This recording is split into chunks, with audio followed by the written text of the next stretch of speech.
Okay, Assalamu alaikum everyone. Bismillahirrahmanirrahim. I'm so excited to welcome you to, I guess, our now 69th surah in Project Illumine.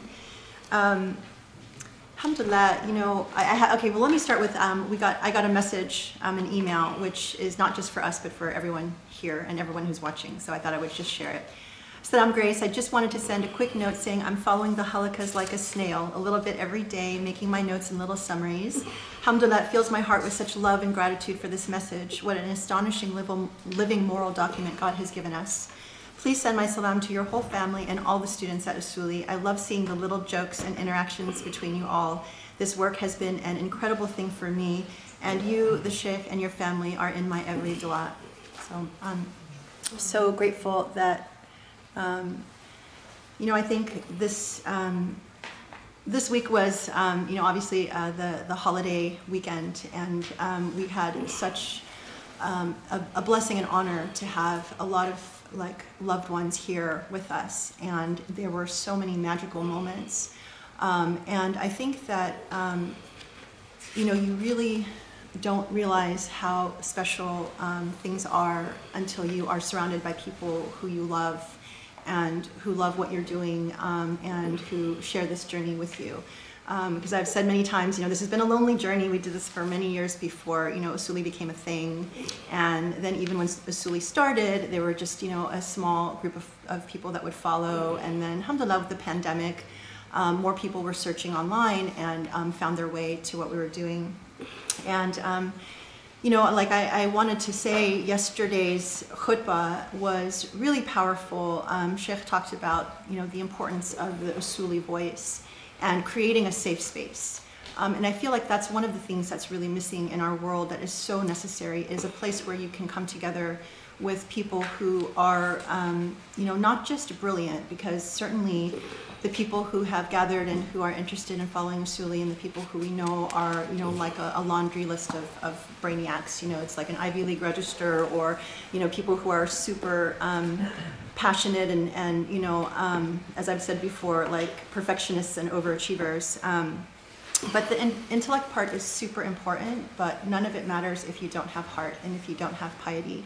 And I think that's the one thing that brings us all together, is even if your level of knowledge for Islamic theology or history or any of that is missing, or, you know, just not developed, the piety in the heart and the relationship, you know, the passion for wanting to find something more beautiful, I think makes this space attractive, because a lot of times what we're talking about here is stuff that resonates with you.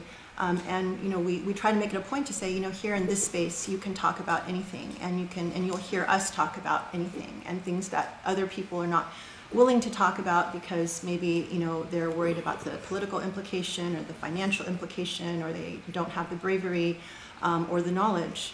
And so I feel like what we've created is really special, and it gets validated when you meet the people who love what you do, and you find that they're amazing and beautiful and like among the most pure souls that you've ever met. So we were really honored with just, you know, incredibly beautiful people, and I just think that that is you know, a sign and a message that we're doing something right, I hope, and good, and that you know, if we can attract beautiful people, then, you know, there must be something good happening here. So and, you know, even for people who are, you know, watching from afar, to know that there is a place and there is a space where you can tune in and you can hear us talk in a way that you might not hear anywhere else.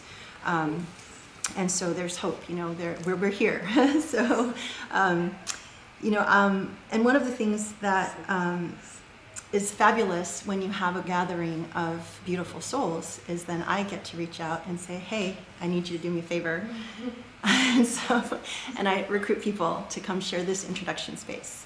So I am so excited and honored to say I have one of the most beautiful souls that I know on the planet, among many, coming up here to share, you know, her passion and, or, you know, whatever. I don't know what she's going to speak about, but I definitely had to do some arm twisting.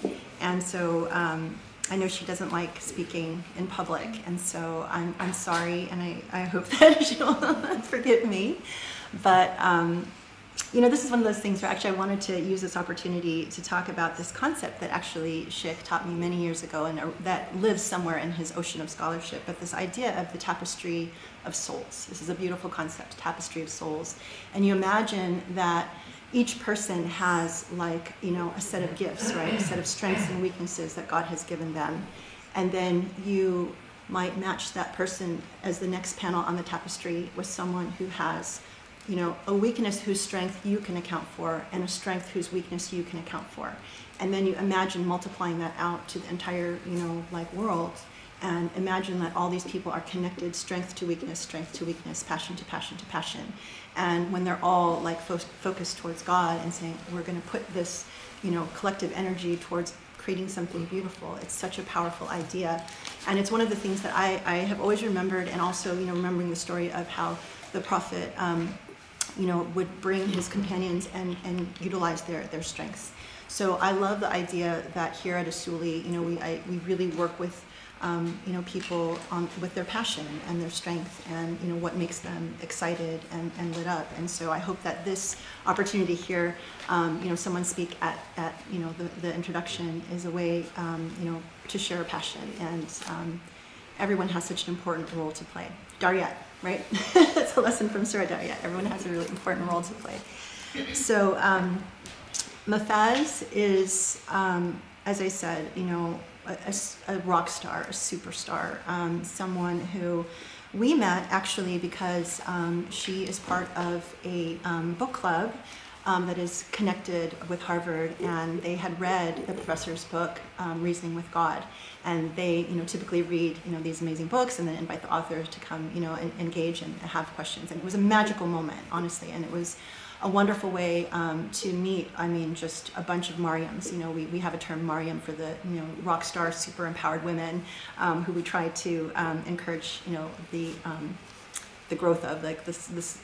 I want to create this huge Mariam club. So anyway, that's a separate topic. But anyway, Mafez is definitely a superstar in the Mariam club. And so we met these incredible women who were just so, you know, brilliant and passionate and beautiful. And, you know, we were so honored to meet Mafez in that context. And then through Mafez, we met her incredible rock star father, Tariq al-Suidan, who was someone that the Sheikh really looked up to when he was, you know, younger and, you know, coming up through the scholarly ranks. And so it was, like, so exciting. And if you know, from this summer, we had an incredible conversation with Tariq Sudan. So, and then the gifts just keep giving. I mean, we've met, you know, friends through Mafez and Mafez's friends, and, you know, and we have had these, you know, just beautiful gatherings. And so, you know, but again, like, her laundry list of incredible, like, accomplishments and talents, among them, you know, like, she is getting her PhD, right, at Harvard, and studies under Cornel West, or he's his advisor, so that's pretty intensely amazing. You know, she volunteers with, like, Muslim prisoners.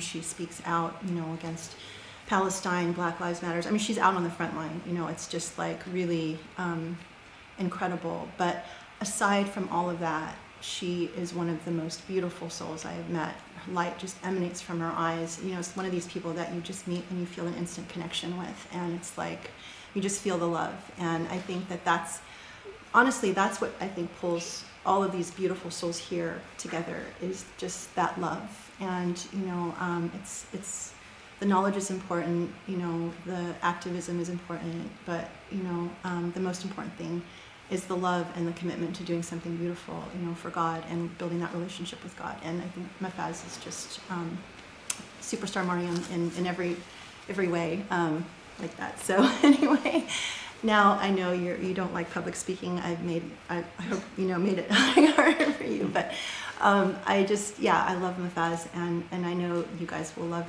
her, and you know, you're among friends, and you're just so excited to hear your passion and whatever you want to bless us with. So please come on up, and alhamdulillah. I am a meticulous, like, notorious over-preparer. So I wrote something, so I hope, you know, it's okay if I just read what I wrote. It's a bit easier for me that way. بسم الله الرحمن الرحيم والصلاة والسلام على نبينا الكريم المرسل رحمة للعالمين محمد بن آمنة عليه أفضل الصلاة وأتم التسليم.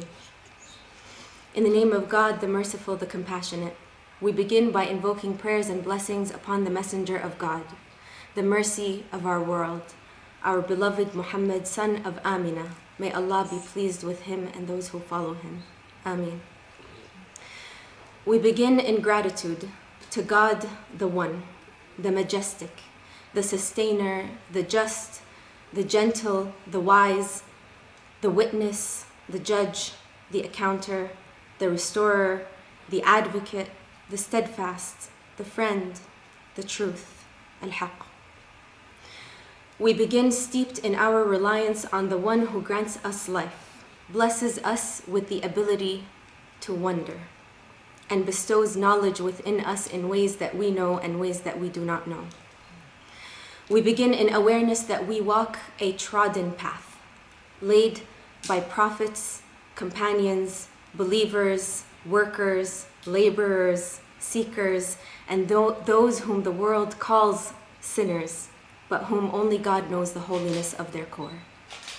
We begin in debt to communities who have tried hard to fight for each other, who sometimes failed and sometimes flourished, but who nonetheless gave us language and experience to learn from. We begin in shame before those whom our path of knowledge does not immediately serve. We begin in shame before those who sleep on floors of detention centers tonight, for whom tomorrow's meal is not guaranteed, for those whose struggles we are told to sometimes sympathize with, but whose proximity we are told to always fear. We begin with an apology to those who have been discarded, disregarded, dismissed by ourselves, our communities, delegitimized, told and shown that their lives do not matter, told and treated as though God does not love them. We love them. We begin in an invitation to our siblings in spirit in whom God's breath resides. This is our caravan of no despair. This is where we dream that the earth has no wretched. We begin with an invitation to be still for a moment and think and imagine an otherwise existence where God's vast universe has room for us all.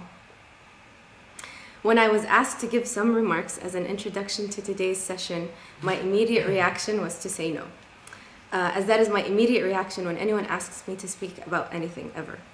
But it was also my reaction because of the magnitude of the content and the present company. I begin with the magnitude of the present company. I first learned of Usuli Institute when I contacted Dr. Khalid to organize a discussion of his brilliant book, Reasoning with God. Since then, I have become acquainted with the Tafsir project, Project Illumine, the phenomenal library and manuscript collection here, the important publications that are in the pipeline, and perhaps most importantly, the beloved community that has been cultivated amongst Usuli students. I had, of course, been acquainted with Dr. Khalid's books before. When a friend of mine gave me a copy of The Search for Beauty in Islam when I was in high school, I had never thought that I would one day be sitting next to the book's author, shamefully going on and on while he sits here listening very graciously, I might add. But The Search for Beauty in Islam is a book that quite literally changed the course of my life. And to see its ethic come alive here at the Usuli Institute just cast the old adage that you should never meet your heroes in a very dubious light. What you have all done here, every single one of you, from Dr. Khalid to Grace to Marwa to Rami to Ramin to Joe to Sharif to Mido to Ustad Khalid to everyone who is in the community and helps when they can. I've never seen that before in a Muslim community. While others proclaim, come as you are, you practice it. To be in a place where I cannot imagine any one of my friends being turned away, and I have a very deeply diverse and perhaps blasphemous group of friends, you really can't put words to how that feels. So thank you for doing the work that you do. Thank you for giving us, and me in particular, access to your content and to your community. I am fully aware of how generous that is, especially considering that I'm not a student here or a fellow, and I don't have any like real affiliation other than the fact that I love you for the sake of Allah. I love the work that you do for the sake of Allah, and I believe in what your message does and means for our community. So thank you for that. And now for the magnitude of the content. I, like most young Muslims, have struggled with my faith deeply in the past. And in a particularly difficult moment in that struggle, I felt as though I needed to make a declaration to someone. So I went to a family member that I deeply love, and I said, I need to say out loud that I struggle with the details of my faith. But I also need to say that there are two things that I know and that I hope when I die I remember. That I believe that God is God and God is one. And that I love the Quran. And I had not recognized the esteem of the Quran in my heart until that moment when I gave that thought a voice. And though I may wane and waver and grow distant from the Quran at times, I know what I know about how I feel. And this halaqah, these tafsir sessions, have been a blessing in helping me commit to that feeling in action. Not only because of consistency, which I place a high value on myself, but also of how the halaqas resonate with the liberatory power that the Quran holds for me. I was so happy to hear that today's surah was Talaq, although a bit challenged, because it is a surah that manifests what I see as some of the core ethical messages of the Quran and Islam. It is a surah that has always reminded me of three things. First, the ethics of care. And notice that I don't say the duty to fulfill responsibilities, because yes, that is a good thing. But I think here in the Quran, it goes beyond that. It goes towards the goodness of caring for one another. Second, it reminds me of the necessity of accountability and intervention as a condition of realizing that care, the full potential of that care. Because not only does it turn the lens on those being cared for, but also those who carry the burden of doing the caring. Third, of how liberating it is to be God conscious, to have taqwa. To know that what is best is not what you may think is best, but what God, who knows all and grants from sources that we cannot imagine, might lead you towards, sometimes with difficulty. When I teach classes on Islam, and my students who are both Muslim and non-Muslim try to understand what Islam is or what the Sharia is, I tell them to stop trying to find an equivalent in modern systems of law or social organization. I tell them rather to think of projects that are imagining another way of doing things, like the call for abolition, for example. A call that centers the ethics of care, that replaces coercion with accountability and banishment with intervention. In essence, a project that reflects what I see in Surah Talaq and in the Quran more broadly. It is this imaginative, generative potential of applying the Quranic ethic that excites me and that quite frankly makes me a believer. And it's also what draws me to the Usuli Institute as well. So thank you again for all the work that you do. Thank you, Dr. Khalid, for meticulously preparing for us every week. And thank you, Grace, for the immense honor of giving me time in today's session. Bismillah. We've had a track record of like when people come up here and talk, they cry or try not to cry, but I think that talk made all of us cry. Thank you so much. That was really beautiful and brilliant, and I think that it just, you saw for yourself. This is the magic, right? This is actually what gives me hope, is that people like Mafez feel, what we're doing, not just intellectually, but viscerally, and then to have the incredible words to articulate it in a way that is just powerful. She's a poet as well, so you probably sense that. But I guess like our dream is always that what we're doing will attract people like Mafez, because long after we're gone, I hope that Usuli will remain a lifeline and a safe space for future generations. And this is our legacy with the tafsir and whatever we're able to accomplish before God calls us back.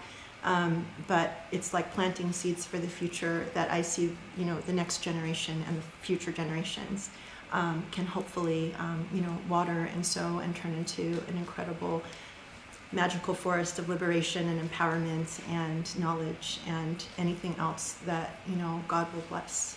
So thank you so much for sharing that. And I'm so excited to have our next surah, inshallah. Bismillah ar-Rahman ar-Rahim. Subhanallah al-Ali al-Azim. Alhamdulillahi Rabbil Alameen. Wassalatu wassalam ala Muhammad. Khatamul Anbiya'i wa Rusli Ajma'een. المرسل رحمة للعالمين وعلى آله وأصحابه ومن اتبعه بإحسان إلى يوم الدين. اللهم اشرح لي صدري ويسر لي أمري واحلل عقدة من لساني يفقهوا قولي يا رب العالمين.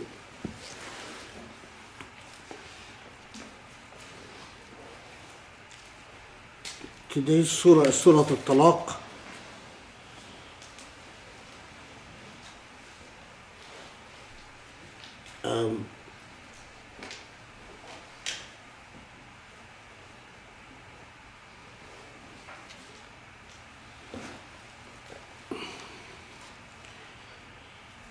Mafez, I don't really need to say anything other than that she's brilliant.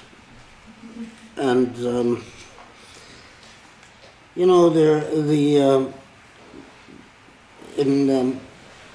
in my career, not too often do you meet people that you wish were your students. But in her case, I wish she was my student. In an academic sense, obviously.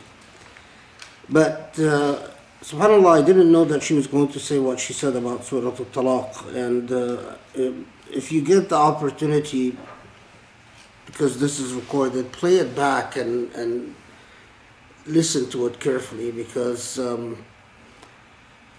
what she sees in Surah Talaq parallels in remarkable ways precisely what I see in Surah Talaq.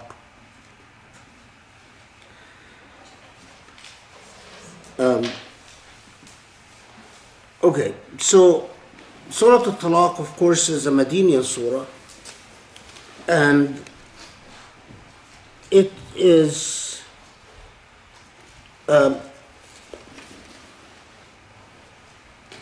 there are a number of reports that place it as after Surah Al-Insan, which we've covered. Yeah, I believe. And right before Surah Al-Bayyinah, which we have not covered. There are some reports that say it's right before Surah Al-Hashr, which again we have not covered. But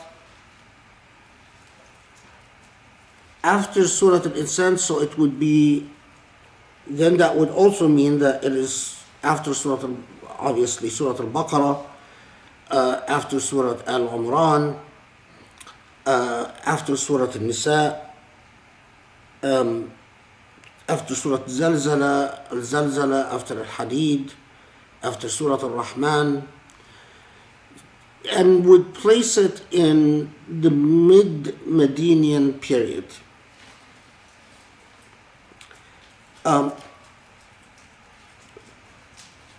Now, it was some of the very early reports called Surah Talaq Surah Al-Nisa al-Qusra, meaning the short Surah Al-Nisa, or the small Surah Al-Nisa. That designation, or that name for Surah Al-Talaq eventually is not the one that survives in the sources. So it's clear that it is that more and more authorities designated the Surah Al-Talaq rather than Surah Al-Nisa al-Qusra. But it's understandable why some of the early reports started calling it Surah An-Nisa Qusra, or the short Surah An-Nisa, because as we will see, it is very much concerned with a living social issue, again in Medina, and particularly an issue that has to do with dynamics involving women.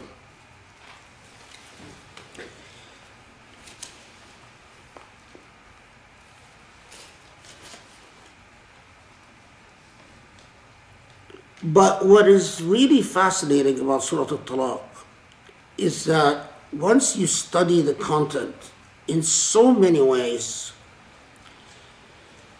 it is as if an addendum to Surah Al-Baqarah.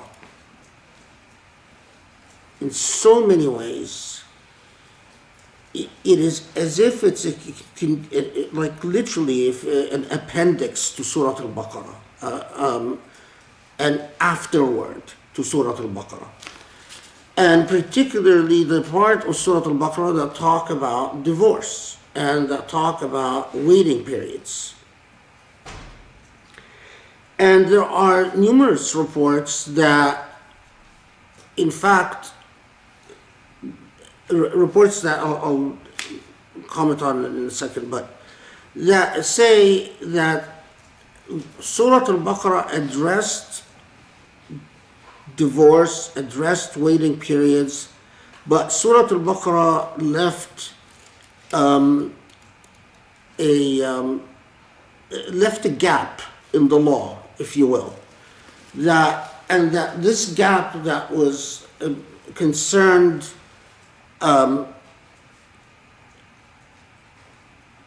the waiting period for women who are pregnant, waiting period for women who are past menstrual age, and waiting period for women who might have medical problems that prevent them from menstruating.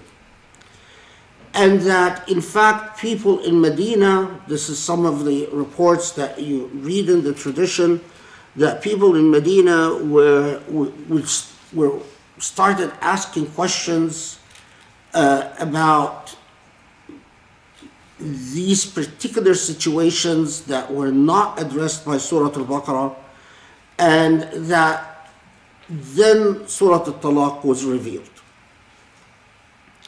Now, that is, although these reports, they're too numerous they're cumulative, so they probably are expressing or giving expression to a historical reality. It's clear that people were asking questions about, well, what would happen if a woman is pregnant? What would happen if a woman is past menstrual age? Does she have a waiting period, etc., etc.? So it's clear that that's an actual historical dynamic, in my opinion. But whether, in fact, that is the occasion, the primary reason or the main reason for the revelation of Surah Talaq, I think it's a more complicated matter. I don't think it is just simply a gap in the law. Now, again, this issue as to what occasioned the revelation of Surah Talaq, you get evidence that is a tension with one another. So among the reports is that, and a rather curious report, I have to say, is that the Prophet ﷺ divorces Hafsa, one of his wives, and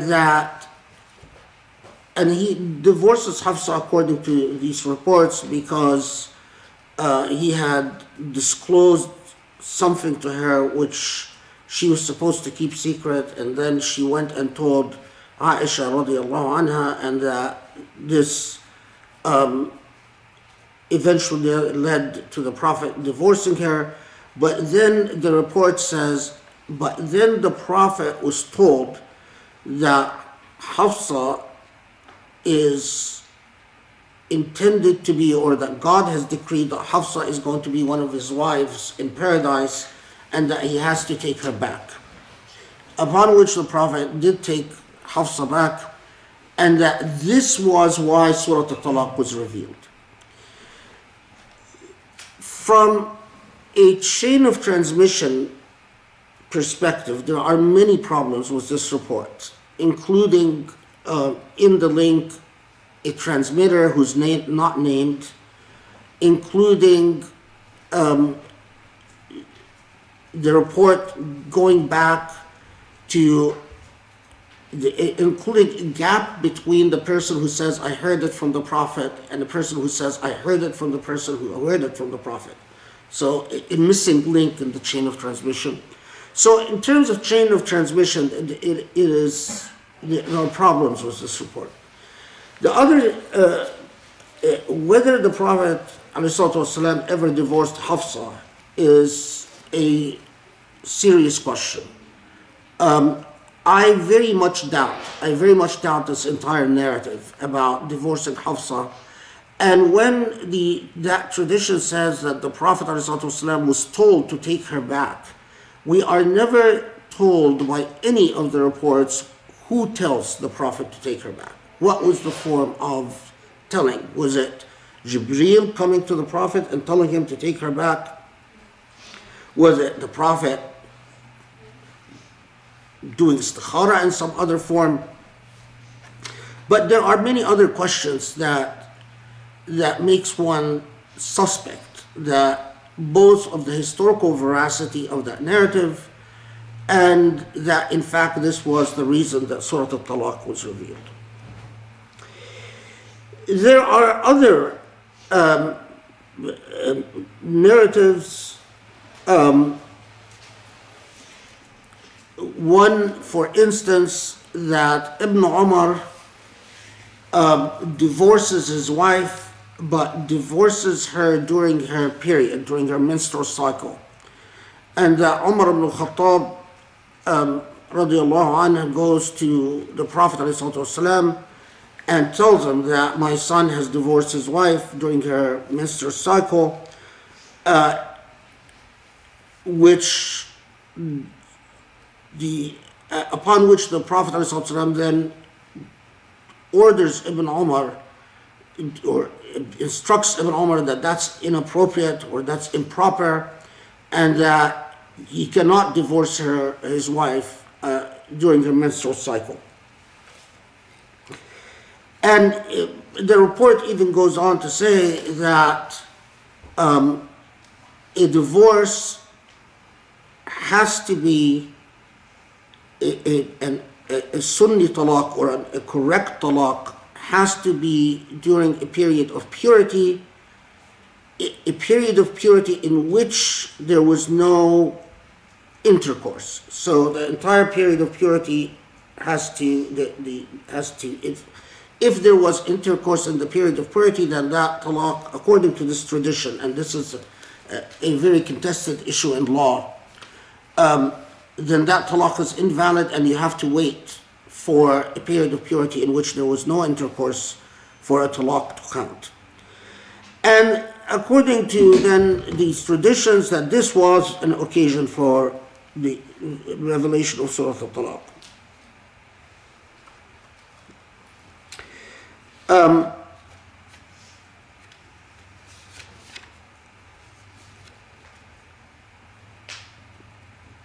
There is even another report about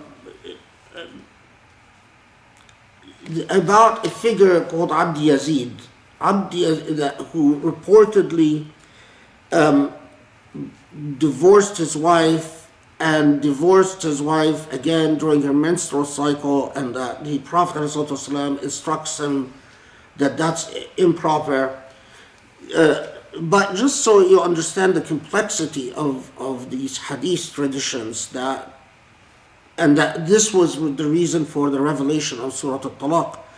But what's very curious is Abd Yazid did not, lam yudrik al-Islam, he died before Islam.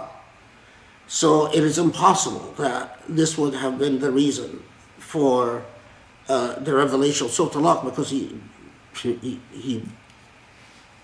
died before the prophecy, after the birth of the Prophet Muhammad ﷺ, clearly, but before the prophecy of the Prophet Muhammad. Okay, but these various reports, they all point out to a historical reality. And a historical reality that unfortunately you often do not find in a lot of the tafsir texts, but you can track through various hadith, akhbar narratives about that all center around the issue of the problems that Muslims in Medina encountered regarding divorce in particular. And the practice in pre-Islamic Arabia, or especially in Medina, but even among the Muhajirin, even among the Meccans who migrated, it was clear that waiting periods didn't exist before Islam. And the social practice often was divorce. People did not stay unmarried very long. In fact, we have very interesting reports that divorces, which were often a family affair, would occur because the family has an alternative marriage in mind for either the male or for the female. Most of the times, of course, it was for the male. And so the idea was to divorce and to immediately marry whoever the target person that the family wants this person to marry. And usually it was because taking on a second wife or taking on a third wife or whatnot was not possible, and usually because the family of the wife who's being divorced is protesting, will not approve adding on another wife. So there was a widespread practice of, well, then you divorce and you marry whoever this other person is. So this was one thing. The other thing, which it was clear there was quite a bit of resistance to, even after the revelation of Surah Al-Baqarah, was the tendency that right after divorce to send the woman back to her family and to say, well, now we're divorced, go back to your family, and even if there is a waiting period, that you spend this waiting period with your family rather than in the marital home. And third was a general and firmly anchored practice that once a divorce occurs, that the woman is no longer the financial responsibility of the husband who divorced her.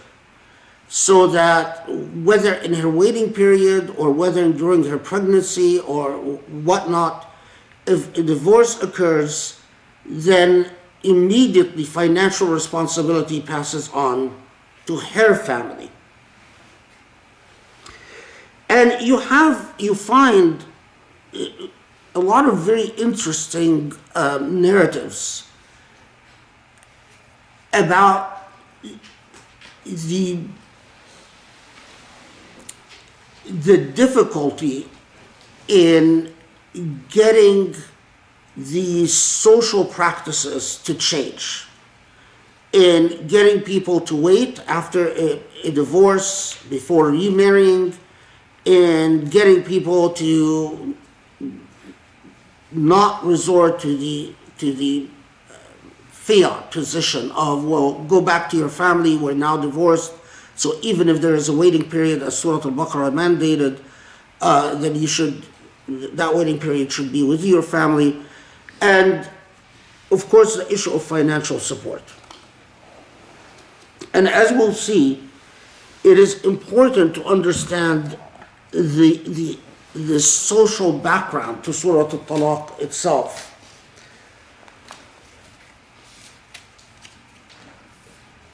And Surah Talaq then, we notice, has two main sections. It immediately addresses if you will, the legal issue at hand. It immediately goes into prescriptive commands. But then the second part of Surah Talaq takes a step back and says something about general moral norms, and connecting the two, the first part of Surah Talaq to the second part of Surah Talaq, was rarely done in the Islamic tradition, while it is really a very critical part of the message of Surah Talaq. And that's why I was impressed by what Mafez said, because apparently she noticed what a lot of the commentators don't notice. So it immediately starts by speaking to the Prophet ﷺ. This is one of the reasons that so many commentators said that the occasion for revelation is Hafsa's divorce, or Hafsa's purported divorce. But as again, this is a lot of the Quranic commentators talk about, that when the Quran will often talk to the Prophet as a representative of his ummah. So, although as you notice, Ya ayyuhan nabi, it's addressed to the Prophet, but it's addressing the ummah of the Prophet through the Prophet ﷺ. So, Ya ayyuhan nabi, إذا طلقتم النساء فطلقوهن لعدتهن واحصوا العدة واتقوا الله ربكم لا تخرجوهن من بيوتهن ولا يخرجن إلا أن يأتين بفاحشة مبينة تلك حدود الله ومن يتعدى حدود الله فقد ظلم نفسه. So, O Prophet, when you divorce women, divorce them لعدتهن. There's an interesting grammatical discussion in this, but that a divorce, it's like saying there cannot be a divorce without the iddah periods. So it is critical that you do not violate the laws of iddah, which, as I said, there was quite a bit of resistance to, even after the Surah Al-Baqarah, to the laws of iddah. and count the iddah. So it's like saying, and keep track of the iddah period. It is like an underscoring that the issue of the iddah and the passing of the proper iddah time is not something to be taken lightly, and is not something to just be observed if convenient or where convenient or so on. So that's the first component. Of course, in the one of the debates, because of the grammatical construction that emerges, is do you count the iddah in terms of menstrual cycles or purity, from the periods of menstruation or the periods of purity? And we don't need to get into that debate, although probably the correct opinion is that you count it by periods of purity rather than by periods of menstruation, which means it becomes slightly longer. Okay. And then the second element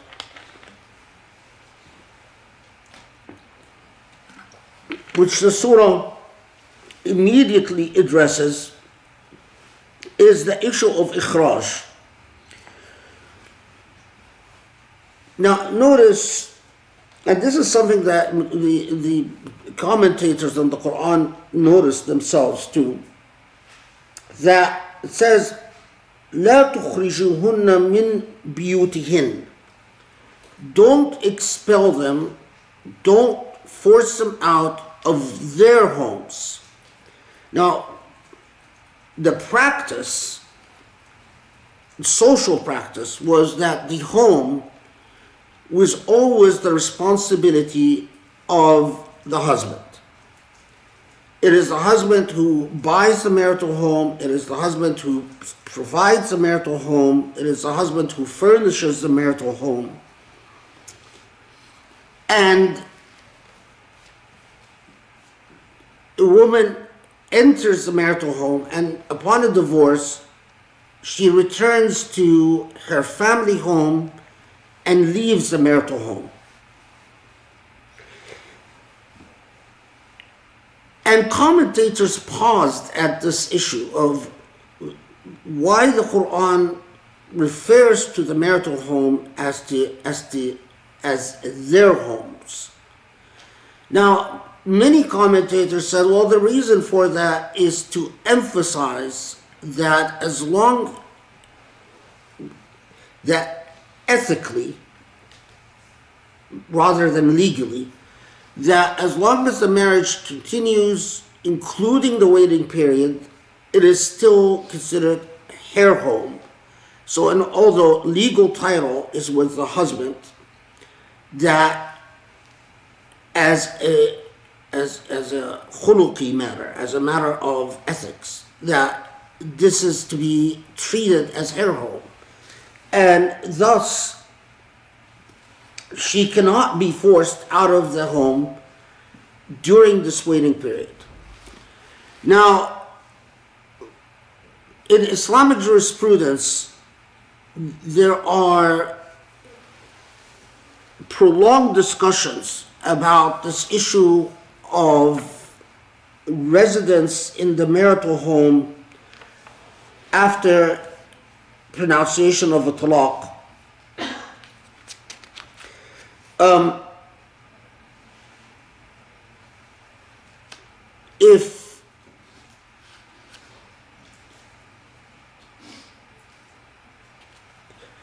And most of the debates are about,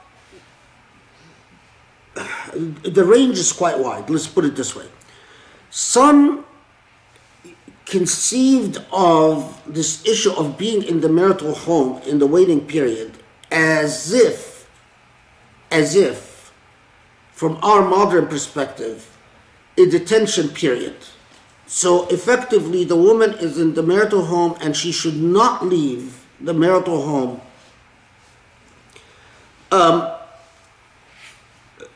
for any reason. So she stays during the waiting period in the marital home. And then there are these, debates about, well, can she leave if by permission of her husband? Some even went as far as saying, no, even if her husband gives her permission, then she should not leave the marital home. Can she leave by ittifaq? Can her and her husband agree that she is allowed to leave the marital home? Meaning, when I say leave, meaning exit for any reason. So you get into these, and again, in the traditional juristic, in the classical juristic tradition, you get these extensive discussions.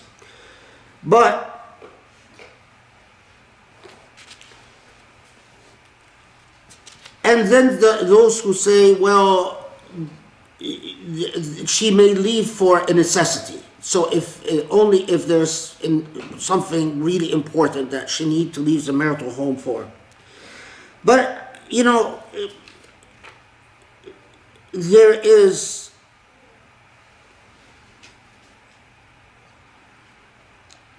I hope I wrote it down so I'm not winging, hold on. There's a tradition that has always caught my attention on this matter. And the moral import of the tradition is what deserves reflection. So, a man known as Jabir bin Abdullah purportedly divorced his wife, and this wife had a farm, and she, in many of the reports, it say a farm of palm trees. It doesn't matter. Anyway, and she was in her waiting period, and she wanted to leave the marital home to go take care of her palm trees or her farm. And then her husband, soon to be ex-husband, told her no, she can't leave the home to go take care of her farm trees. And she somehow managed to get the complaint to the Prophet ﷺ. And when the matter reaches the Prophet ﷺ, he says, no, of course she can go out to take care of her farm. She is allowed, but in the tradition he says, فإنك عسى أن تتصدقي أو تفعلي معروفا. When the Prophet justifies as to why she's allowed to leave the marital home, he doesn't say because it's necessary. And this is just, look at how different sort of the ethical attitude than in our modern age. He says, well, sure, you can go out to take care of your farm, because perhaps it will be the means for either that you will engage in charity or do some good. It is the focus, the moral focus. It's a very different attitude to material things. It's not about, well, you can go take care of your farm because it's your financial right. But immediately, what the mind went to is the moral good that you can add. And because of that moral good, of course, she should be allowed to leave. Now, of course, this tradition, interestingly enough, doesn't enter into a lot of juristic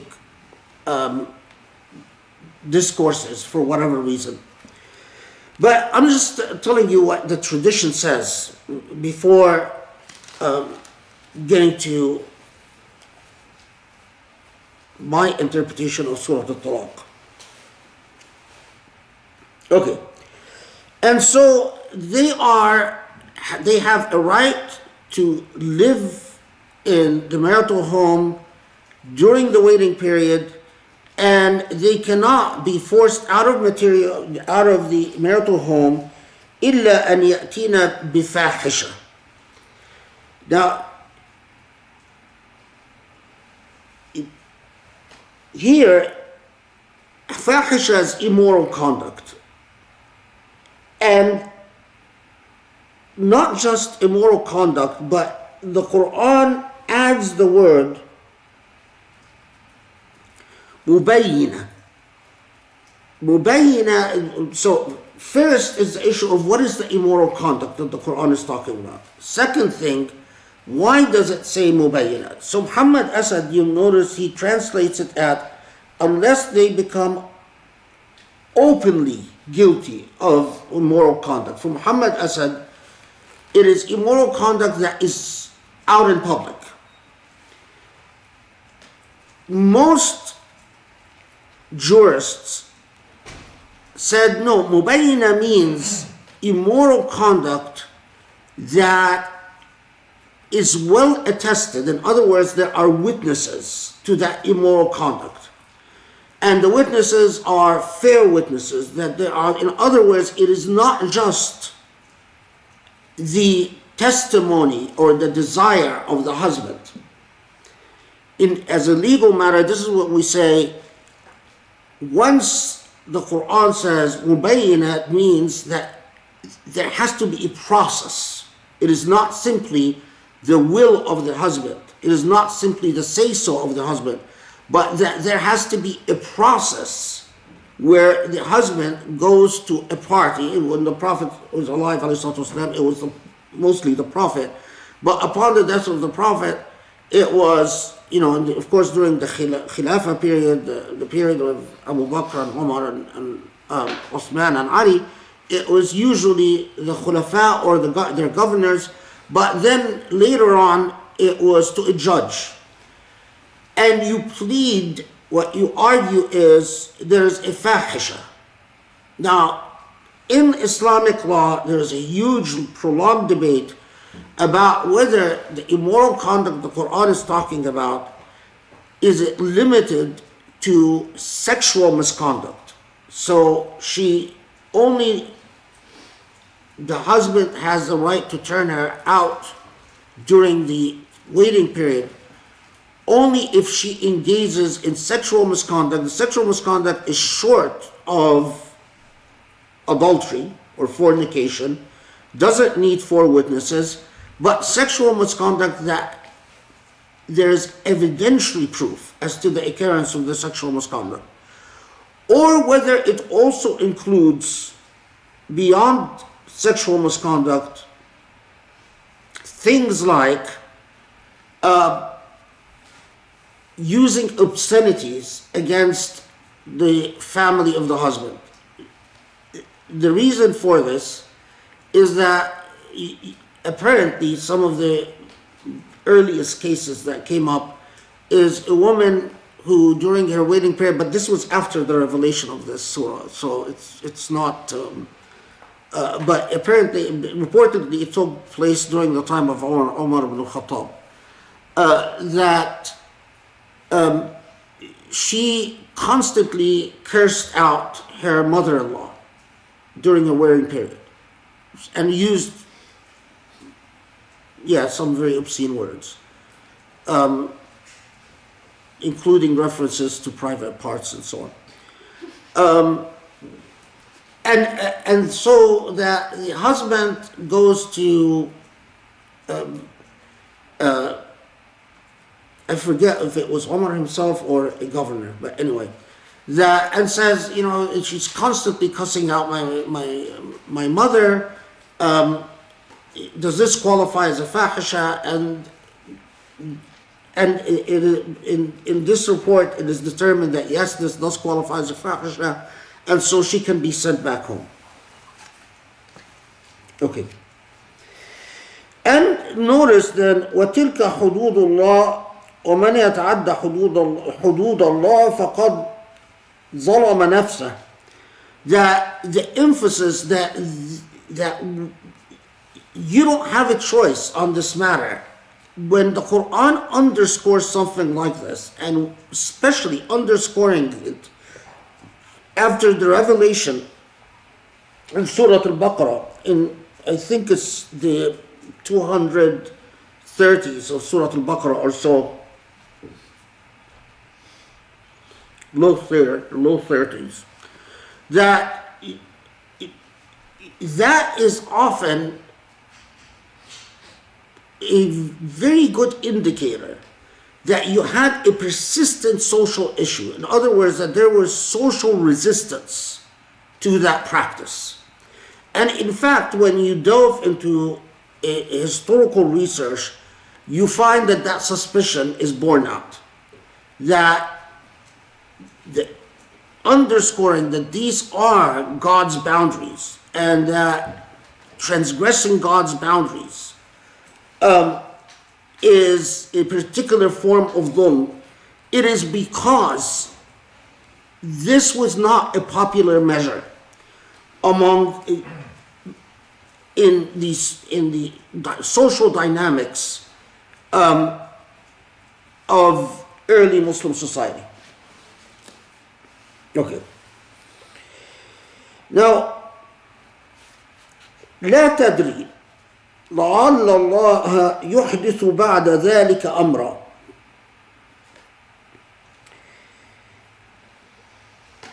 You don't know. God may well facilitate something. Now, you pause and you ask, and there are two parts, how the tradition reacted to this, and the more interpretive part that we can engage in.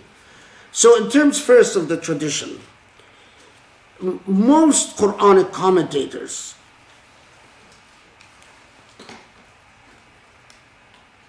paused at this further statement and said, well, when Allah tells us, you don't know, perhaps God will make something transpire. They took this as an instruction as to the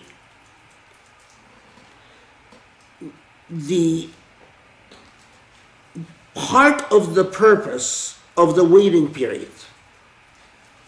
And here is sort of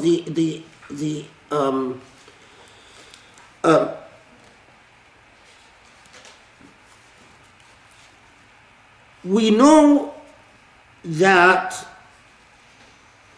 I'm pretty sure it is in Surah Al-Ahzab, that in Surah Al-Ahzab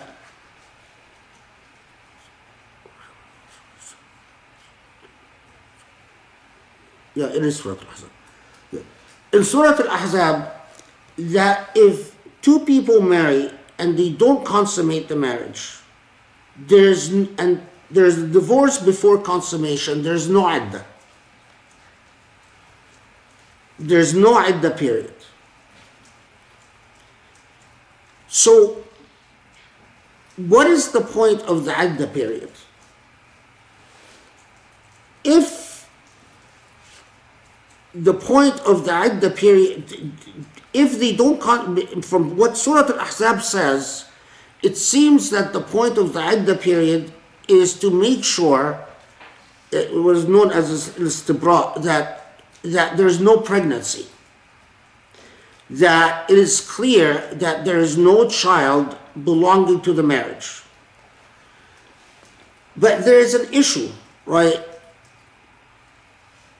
If that is the point, then you don't need 3 menstrual cycles to make sure that there's no pregnancy. Even if one menstrual cycle is not enough, or even if you're not sure if it is a menstrual cycle or just bleeding, as think of the then, but 3,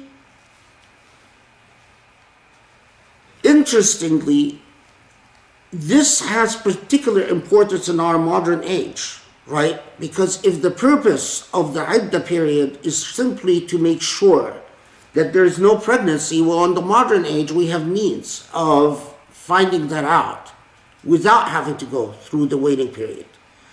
And the fact that if you have not consummated the marriage, there is no waiting period, seems to indicate what? That if you can in fact ascertain that there is no pregnancy, then you don't have to worry about a waiting period. Except for this proviso.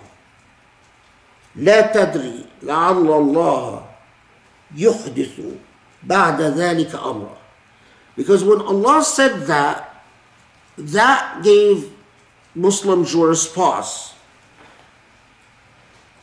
Perhaps the point of the waiting period is not simply to make sure that there is no pregnancy, but effectively that it is a cooling off period. That perhaps during this time, the hearts would be reconciled and the marriage would be saved.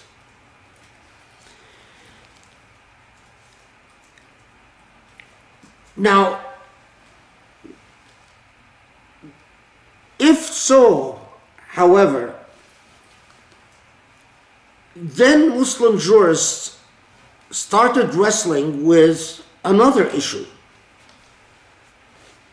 So the Quran says that you cannot, that a woman has a right to be in the marital home during the waiting period.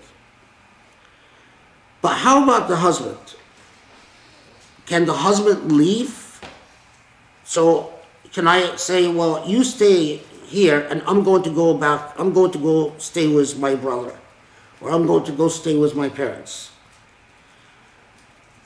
If the issue of potential for reconciliation is mandatory, if this is part of hududullah, then the answer is no, the husband has to be with the divorcee under the same roof during the waiting period. If it is merely a recommendation, then the answer is, well, no, because Allah could reconcile the hearts whether you're under the same roof or not under the same roof. It really is not the critical issue. And you get, of course, that has produced an enormous amount of discussions in the Islamic legal tradition.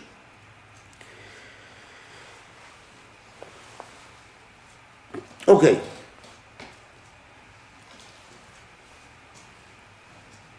Notice that everything I'm saying about the tradition tells you the trying to sort of fetter out what the legal implication of this. But I'll go through sort of what you need to know about sort of what Surah Talaq, the interpretive communities that resulted from Surah Talaq, and then go back and talk about what I think Surah Talaq was doing. Okay. Then, underscoring, now once the waiting period is over, فَإِذَا بَلَغْنَ أَجَلَهُنَّ فَامْسِكُوهُنَّ بِمَعْرُوفٍ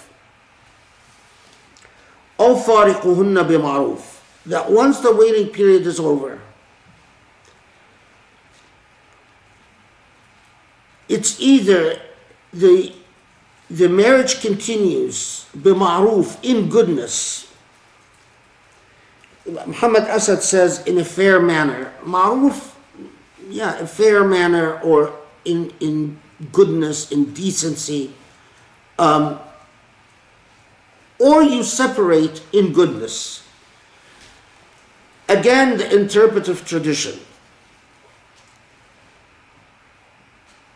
Muslim scholars didn't pause long about فَامْسِكُوهُنَّ بِمَعْرُوفٍ. Although most of the discussions centered around whether the husband can take back the wife during the waiting period, whether she wants to or not. And for the life of me, I don't understand how does a husband taking back a wife who doesn't want to continue on with the marriage can be imsak b'ma'ruf. I mean, to call that imsak b'ma'ruf is, to me, just completely nonsensical. But, you know, if you ask a local imam, I'm sure in your mosque, does a husband have a right to continue the marriage in the waiting period, whether the wife agrees to it or not? Probably your imam will tell you, yes, he does, and consent to it. Although it's a debated matter in the legal tradition, but I don't even understand the debate, because imsak b'ma'ruf is inconsistent with continuing a marriage whether if a wife doesn't want to continue. That's not an imsak b'ma'ruf. Anyway. But they paused at separating in a fair manner or in a decent manner and said, well, what does this refer to in particular? And there are a number of reports that go back to companions of the Prophet or even the successors of the Prophet ﷺ, that say that what is intended by this from a legalistic perspective is what has been reported after the revelation of Surah Al-Baqarah to have occurred on several occasions. And that is that you divorce, you wait a day or 2 days before the end of the waiting period, and then you say, well, I revoke the talaq, meaning the marriage resumes. And that they would do this in order to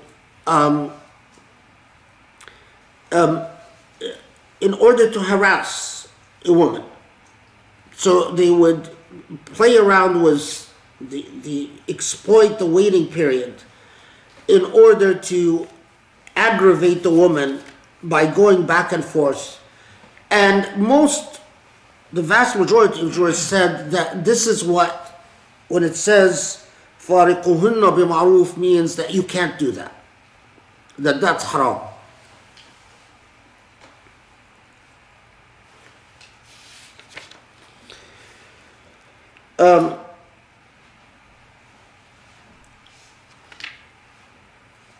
In this context, the most famous report that you read in this context about the entire issue of waiting period and so on are commonly the reports that say that the most hated halal for Allah is talaq, or that Allah has not allowed halal most disliked by Allah more than talaq. But there is a report that is not discussed as often, although you'll understand the importance of the report itself, which says, this is the report is the Prophet ﷺ speaking to Muaz. And he says to him, يا معاذ ما خلق الله شيئا على وجه الأرض حب إليه من العتاق ولا خلق الله شيئا على وجه الأرض أبغض إليه من الطلاق. That Allah has not created something on the face of the earth more beloved to Allah than ataq. Now ataq technically is freeing a slave. Again, for those people who like to write about slavery in the modern age, it's very interesting that they never look up this report or references or discuss it or so on. But ataq also has another meaning, because anytime you free a human being of an oppressive situation, that's also ataq. So if you free a person of a debt, that's ataq. And to be told that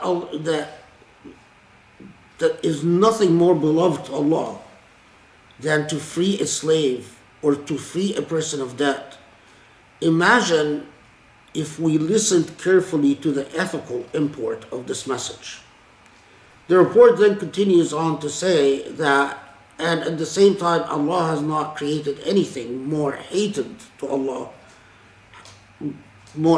something halal more hated to Allah than divorce.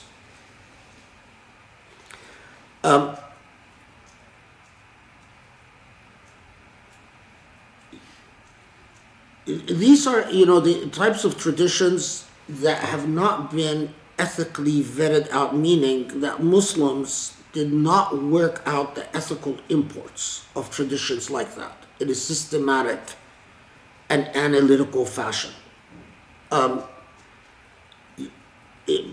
It is not a mutawatir, it is an ahad, so it is a singular transmission. But nevertheless, traditions that, as Surah Talaq itself, the potential of the tradition depends on the agent engaging to the tradition, meaning the reader. Surah Talaq itself, as inshallah I'll show you, Surah Talaq can be read in an extremely legalistic fashion about waiting periods and about what seems to us in the modern age as a fairly small issue. The wife's having a right to being in the marital home during the waiting period, which is more or less 3 months, which doesn't seem like a big deal in the modern age particularly. Or, depending on the reader, Surah Talaq can be read as having a moral thrust, as having an ethical momentum, that it is not really just about waiting periods or about periods of pregnancy, but about a moral trajectory. But I'll save that till the end. So, okay. So, you either stay with them in goodness, or you separate decently and in a moral fashion. And Surah Talaq adds the issue of ishhad, of witnessing. So, that people who are udul, people who are of just moral character, would have to also bear witness. Now, again, Muslim jurists paused at this issue and wrestled with it. The idea of bringing in witnesses for a talaq met with an incredible amount of social resistance. When a man would often do the talaq, he would simply pronounce a talaq and it was, if the wife contests it, the man would swear on it. The idea of a talaq having to be pronounced before witnesses was not done. And indeed, in the interpretive processes of Islamic law, most Muslim jurists said, despite this verse, that a talaq does not have to be witnessed. So, how did they understand the verse? What they understood the verse as, some of them, is that it is not the talaq that would have to be witnessed, but that if they go back together, if there is a revocation of the talaq, that would be witnessed. So, does the talaq have to be witnessed? Does the revocation of the talaq have to be witnessed? Interestingly, most jurists said that while witnessing is recommended, that neither the talaq nor the revocation is required to be witnessed. That's the mazhab of the majority. Although, notice the language itself. This is, we are at verse 3, right? And so let two persons of moral probity or known probity from among you witness, and do yourselves bear true witness before God. In other words, don't lie. And then this is underscored, and thus are admonished to all who believe in God on the last day. يُوعظ بِهِ مَنْ كَانَ يُؤْمِنْ بِاللَّهِ وَالْيَوْمِ الْآخِرِ. So this is what you are indeed advised to do if you are believers. Some have said, this is you encounter among the Hanafis especially, they say that talaq without witnesses is valid, but it's considered talaqul bid'ah. It's a valid talaq, but sinful. That whoever does it bears some sin. And that talaq that is witnessed is known as talaqul sunnah. So if you've ever heard that expression, talaqul bid'ah, talaqul sunnah, that's what it's talking about. That talaqul bid'ah is legally valid, but sin. Talaqul sunnah is legally valid, and it is not a sin. But again, as I said, it just depends on the school of thought, because it's a hotly debated issue. Okay. Then, again, the extrapolation upon this, وَمَنْ يَتَّقِ اللَّهَ يَجْعَلْ لَهُ مَخْرَجًا وَيَرْزُقْهُ مِنْ حَيْثُ لَا يَحْتَسِبُ وَمَنْ يَتَوَكَّلْ عَلَى اللَّهِ فَهُوَ حَسْبُهُ إِنَّ اللَّهَ بَالِغُ أَمْرِهِ قَدْ جَعَلَ اللَّهُ لِكُلِّ شَيْءٍ قَدَرًا. So notice here the layering in this matter. So, and who places their trust in Allah, no, before that, and unto one who has taqwa, is conscious of God, God will provide a way out. Muhammad Asad puts in brackets, out of unhappiness, which is a fair interpretation, and will provide for them in a manner beyond all expectation.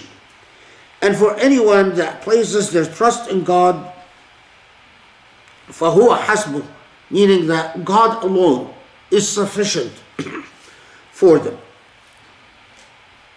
Now again, we have reports.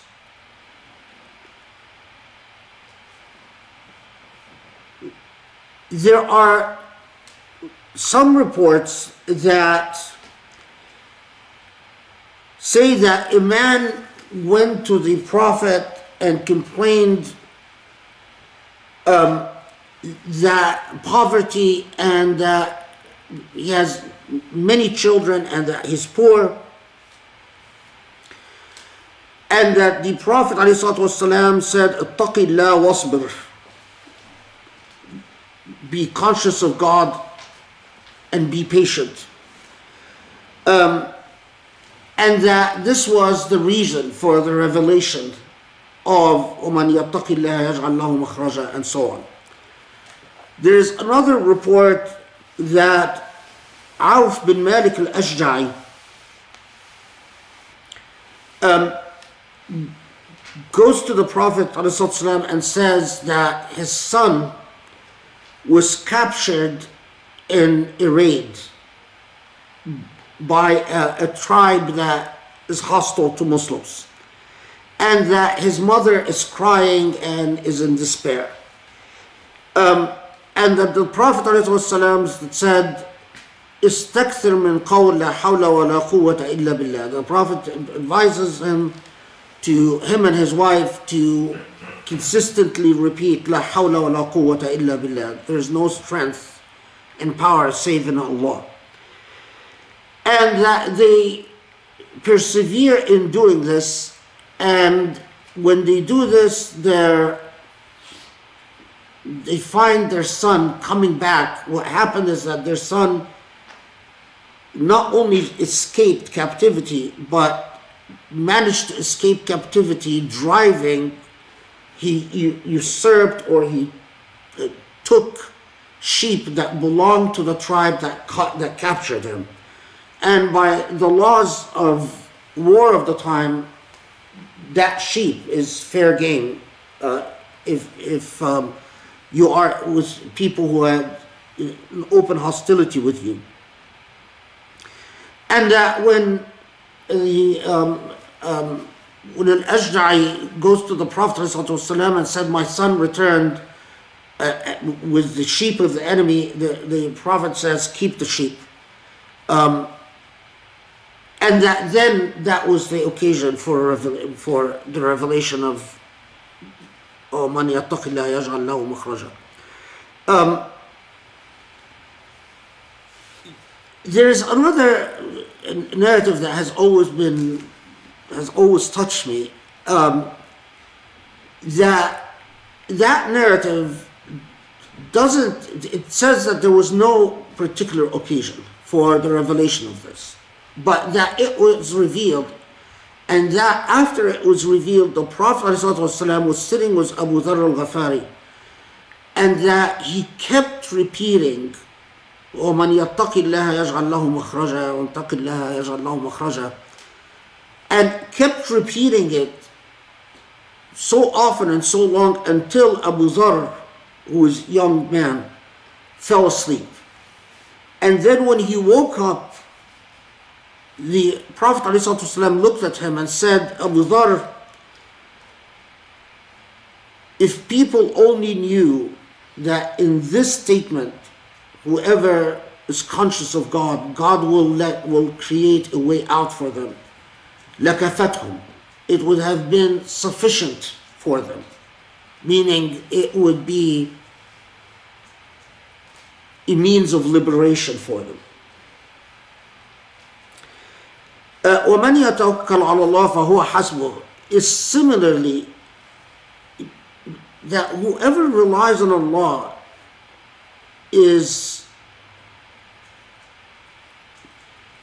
Allah is sufficient for them. Al-Ghazali in his Ihya says, I believe so, although I might be mistaken, that I didn't write it, so I'm going to have to paraphrase it. That basically Allah knows that human beings are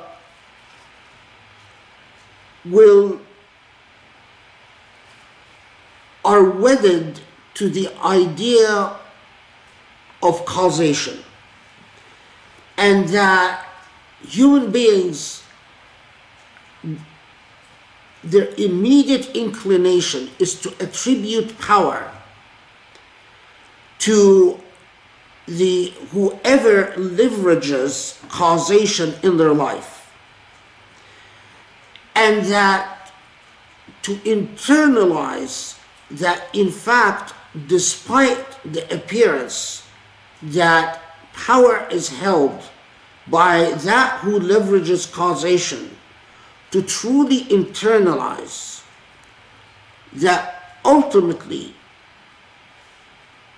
no causation takes place unless Allah allows it to take place. That the amount of repose and strength, and that Allah doesn't say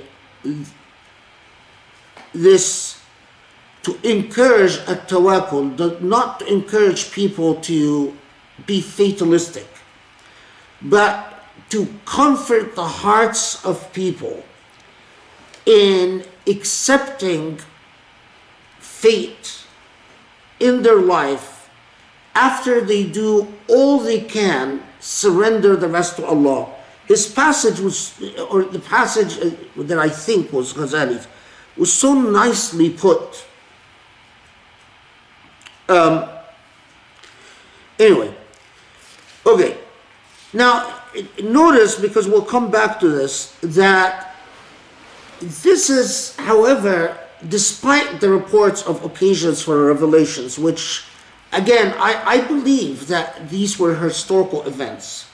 Whether they in fact were the occasion for the revelation of وَمَنْ يَتَّقِ اللَّهَ يَجْعَلْ لَهُ مَخْرَجًا, I very much doubt that it was because Al-Aj'ai's son was captured. We have many different reports that his son was abducted and captured, and that this traumatized the family, and in fact that they kept saying La hawla wa la quwwata illa billah until, and we have a very emotional description of his mother crying and running to her husband and falling to the ground and kissing his feet, and then he falls to the ground and he kisses her head and her hand and her feet and so on. And so I do believe all of that was historical. But I don't believe that this was the occasion for وَمَنْ يَتَّقِ اللَّهَ يَجْعَلْ لَهُ مَخْرَجًا. But notice that it is said in the context of divorce, because we'll come back to this. And in the often traumatizing and traumatic context of divorce,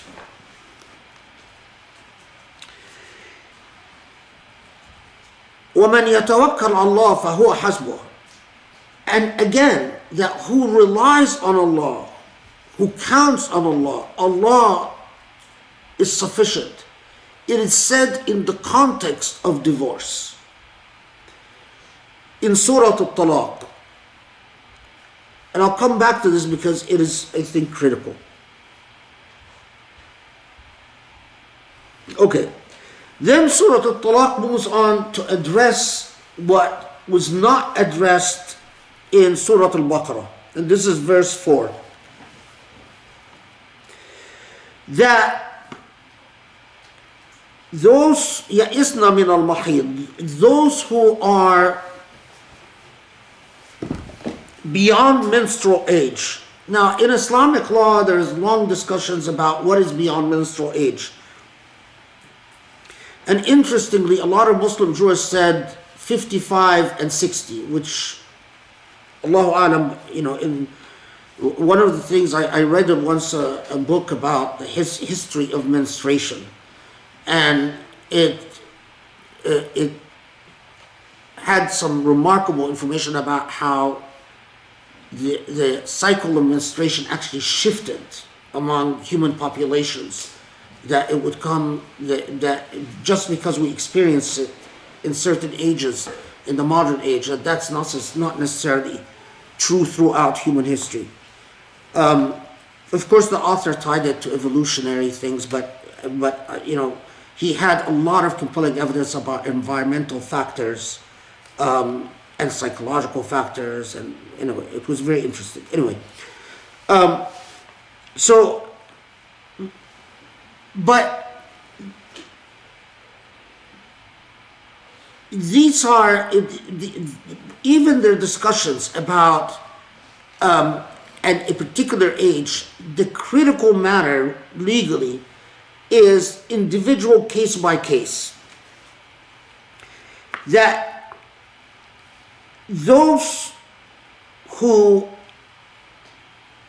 are beyond menstruating age and those who you are not sure about, in other words, you're not sure if they've reached menstrual age,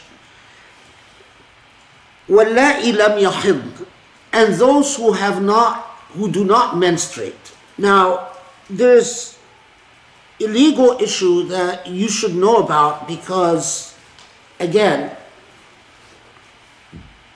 law is too important to be left for people who are not intellectually sophisticated. You find in the classical tradition what a lot of jurists say about وَاللَّائِي لَمْ يَحِضْنَ, those who have not menstruated, that this refers to wives who are too young to menstruate. And of course, you put it in the wrong hands in the modern age, and immediately you get an idiot that says, well, see, this is evidence that you can marry women before puberty. But the very discussion about is incomplete because we know that as a legal matter that you're not supposed to marry someone who is pre-puberty. Although some, again in the classical tradition, said you can marry but you don't consummate until puberty. But the language itself doesn't necessarily talk about pre-puberty girls, but rather, as Muhammad Asad, I think he takes the same. Let's check. He says, their waiting period, if you have any doubt about it, shall be, and for those who are with child, no, wait a minute. Now, such as human and beyond the major, as well as those who do not have courses, their waiting period, if you have any. Oh, he says those who not have courses. Oh, yeah, he says for any physiological reason, whatever. That, yeah, the language could bear the meaning that those who do not menstruate for any reason, that taking it to mean pre-puberty, which creates all types of legal issues, because whether you can marry pre-puberty girls, even in the classical tradition, is a serious issue. But clearly the context is talking about cases of doubt where you are not sure about whether a woman continues to menstruate, or cases where menstruation, for whatever reason, seems to have stopped. In both of these cases, the waiting period is 3 months. Not 3 cycles, but 3 months. Now, and if a woman is pregnant, her waiting period is her pregnancy.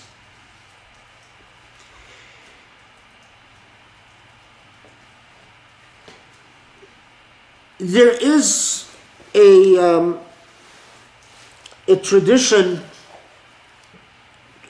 Let's see if I.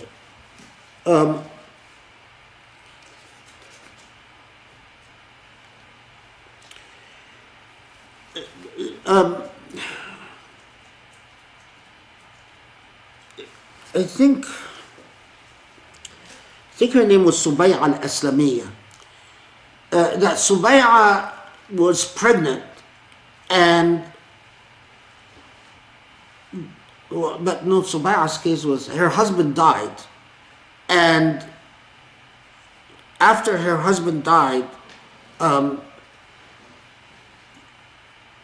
okay, so this is a case of a widow. Sorry, remembered the wrong example.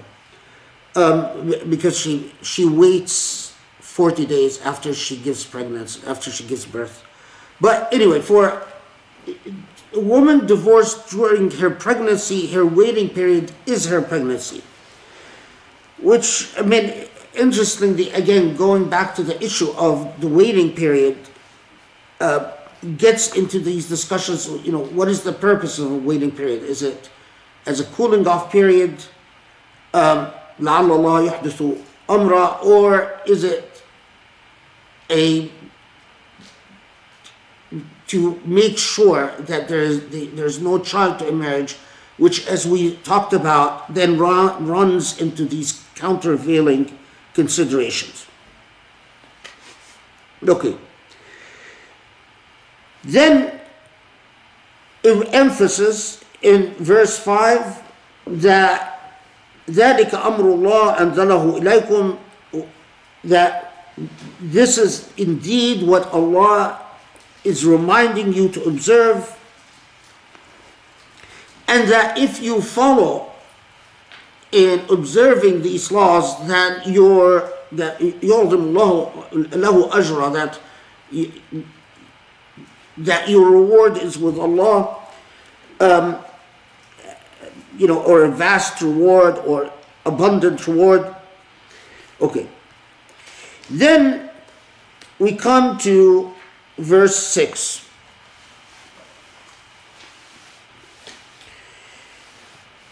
أسكنوهم من حيث سكنتم من وجدكم ولا تضاروهن لتضيقوا عليهن. That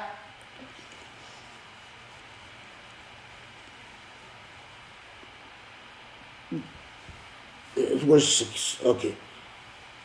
So those for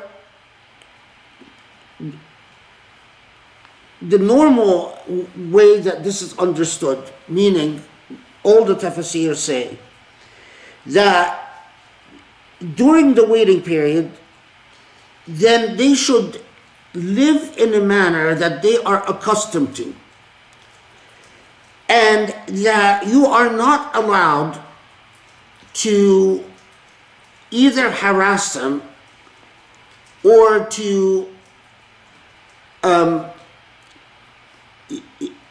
reduce the standard of living.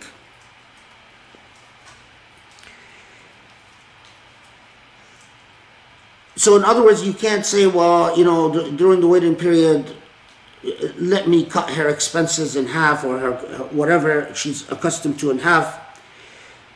And if they are pregnant, then you are obligated to spend on them until they give birth.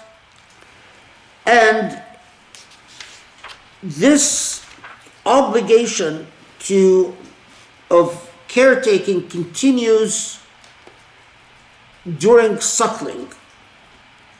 Now, believe it or not, we get into some very complicated legal discussions as to the rest of this verse.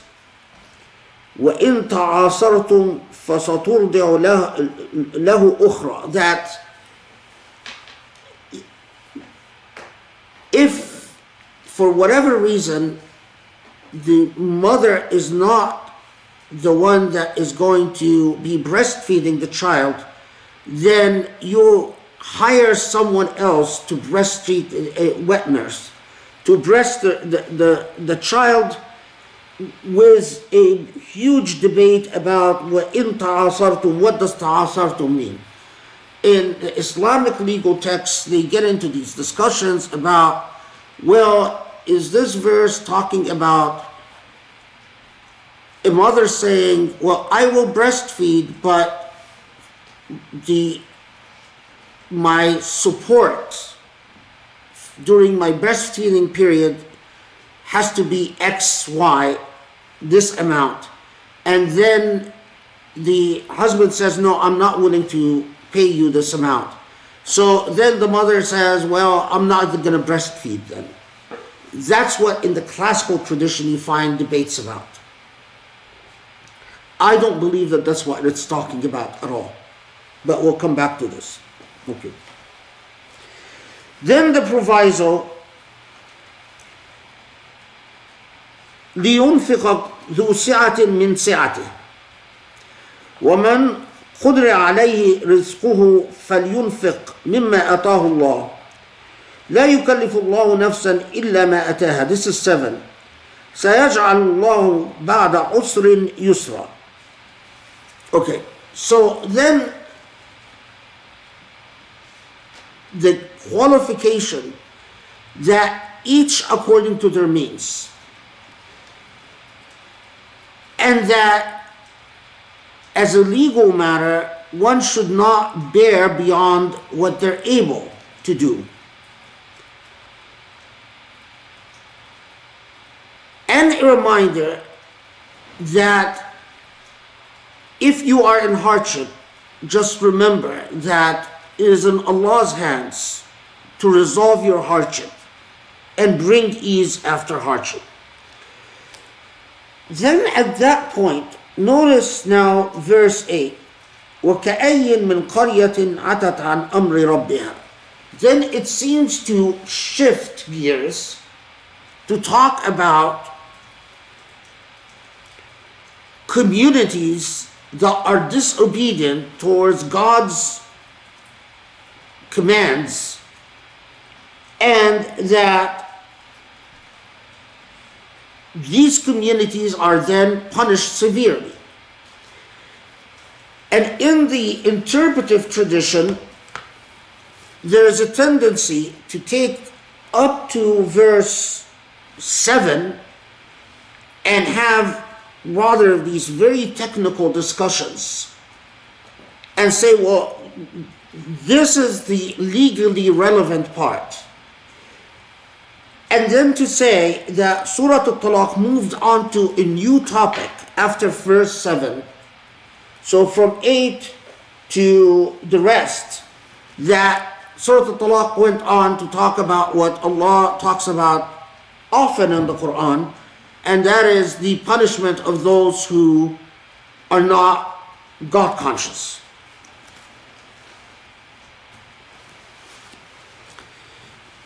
Now, this is a wonderfully technical and technocratic and mechanical way of dealing with Surah Talaq. Because we have a discussion about waiting period, periods of purity, menstrual cycles. We have a discussion about ikhraj, residing in the marital home during waiting period. We have a discussion about the waiting period of a woman whose menstrual cycle is not clear, either because she's ill or because she is post-menstrual age, which is 3 months instead of 3 cycles.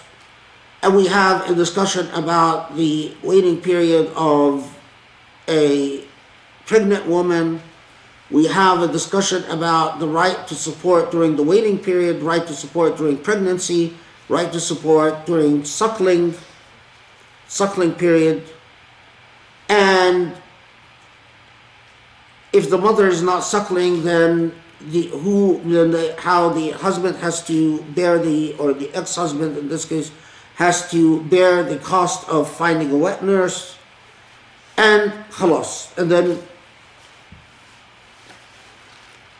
but what we miss in this is what was the social function of Surah Talaq? What was the moral function as well of Surah Talaq? Put differently, what were the real live issues that Surah Talaq was dealing with?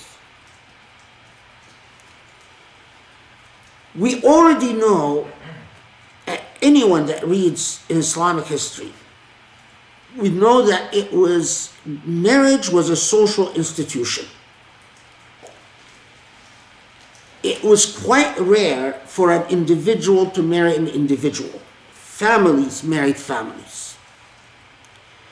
And it was quite rare for a person to remain without marriage. What was quite widespread, as I said, was that you could claim right the moment a divorce takes place, you say to the wife,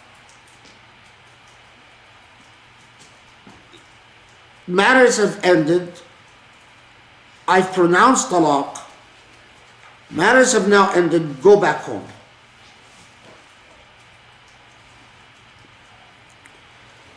And we know that after Surah Al-Baqarah, although Surah Al-Baqarah addresses these issues, and as we saw, addresses it in a significant portion,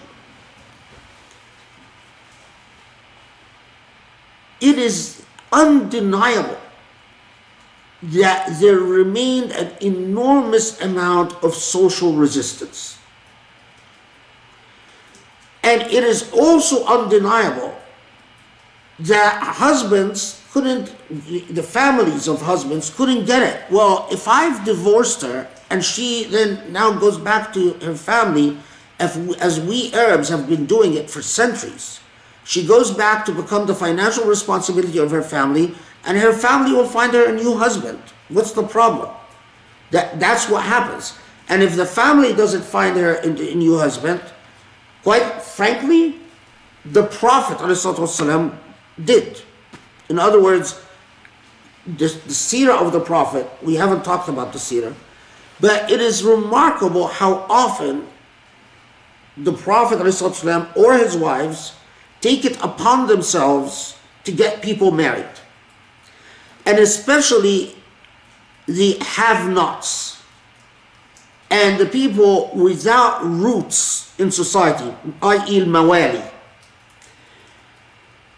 This is another topic that amazingly no Muslim has talked about, although it stares you right in the face in the tradition. That the Prophet ﷺ and his family took it upon themselves to get the mawali married. Mawali are the outsiders.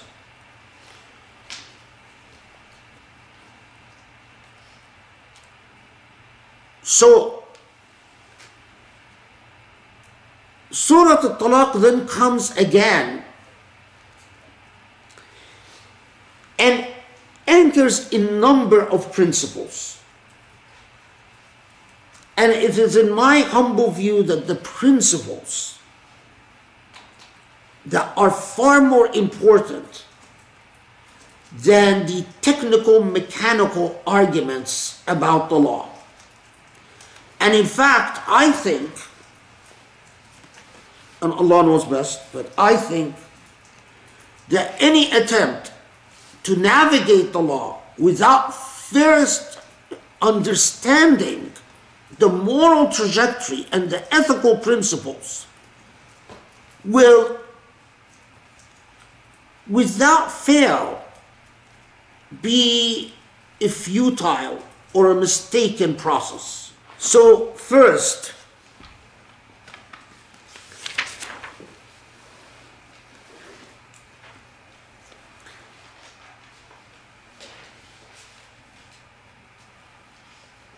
educating this community about the moral responsibility of talaq. Pre-Islamic Arabs related to talaq only to the extent that there was a social cost because of the family connection. So what I mean is that today I like my wife's family. if there's a feud that comes up between my wife's family tomorrow and my family, I immediately divorced my wife. That was typical and witnessed in numerous situations. 2, today I am married to my wife, and my wife is from a rich, powerful family. Tomorrow, my wife's family loses its prestige. Immediately, my mother will come and say, change your wife. She's no longer from an impressive family. Immediately, I divorce and remarry. Divorce was not seen as a big deal. It was an important or unimportant depending on the social dynamics implicated in a divorce. It was, in fact, the reason that stories where women, and it was typically women, when a divorce is initiated for emotional reasons, it was typically by women, not by men. So we don't have many reports of a man that says, I can't stand my wife. The reports that we have are divorces that take place because a man has found, or the family of a man more likely, has found a better marriage for that man. And they know that a second marriage is not possible because of the family of the woman that he's married to. So first, this is a very critical element, that by emphasizing the whole issue of waiting period and the whole matter of Allah might make something transpire. Elsewhere where the Quran says, and perhaps you will love something and it is not good for you, or you will hate something and it is in fact good for you. This whole attitude about a waiting period and the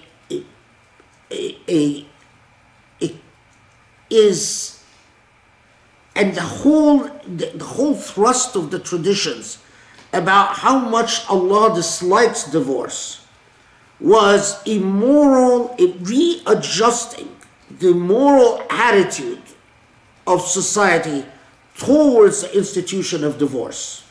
Divorce is a serious matter.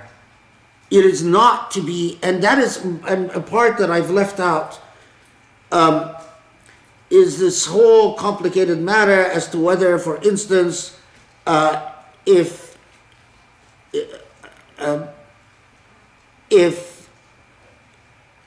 you pronounce, whether you can pronounce all 3 divorces in a single waiting period. So in other words, if you're going to divorce someone 3 times, you have to wait and pronounce the divorce after 3 waiting periods, or can you all do it in one time? And many jurists, relying on, we don't need to get into that, a long set of traditions and reports and so on, a lot of the traditions clearly shows that the Prophet ﷺ absolutely dislikes the idea of a-talaq al-ba'in, meaning a 3 divorces uttered in fact the Prophet ﷺ in some of the traditions says that if he could, he would prohibit men from uttering more than a single divorce at a single time. So in other words, again, that theme of that divorce is very serious, and all the traditions that accompany Surah Talaq, as well as the discussions on Talaq in Surah Al-Baqarah, about not that the worst among you, or those who are shunned among you, that those that are shunned by Allah are those who swear by the divorce. Swearing by divorce is when you say alayya talaq which, by the way, still survives in Arab culture till today. So, despite Islam condemning the practice, amazingly, I mean, centuries later, it still survives. Where a man says, I swear by God that, this and such, or I will divorce my wife.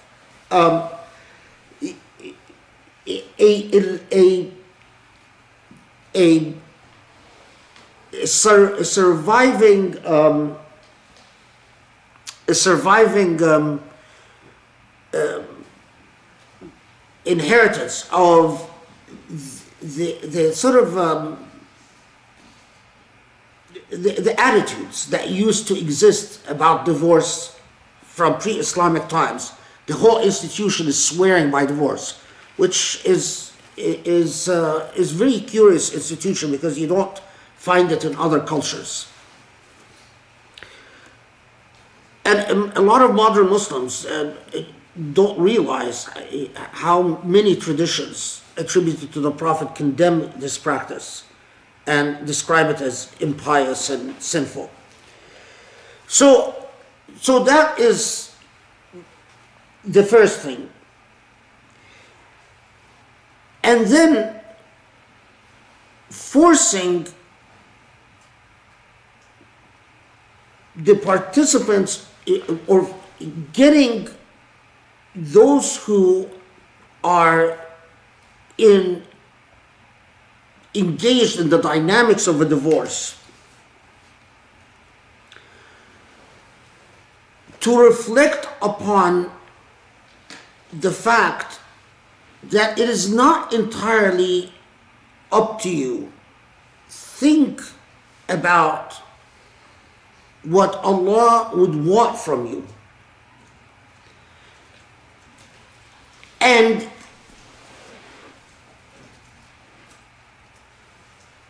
although so many interpreters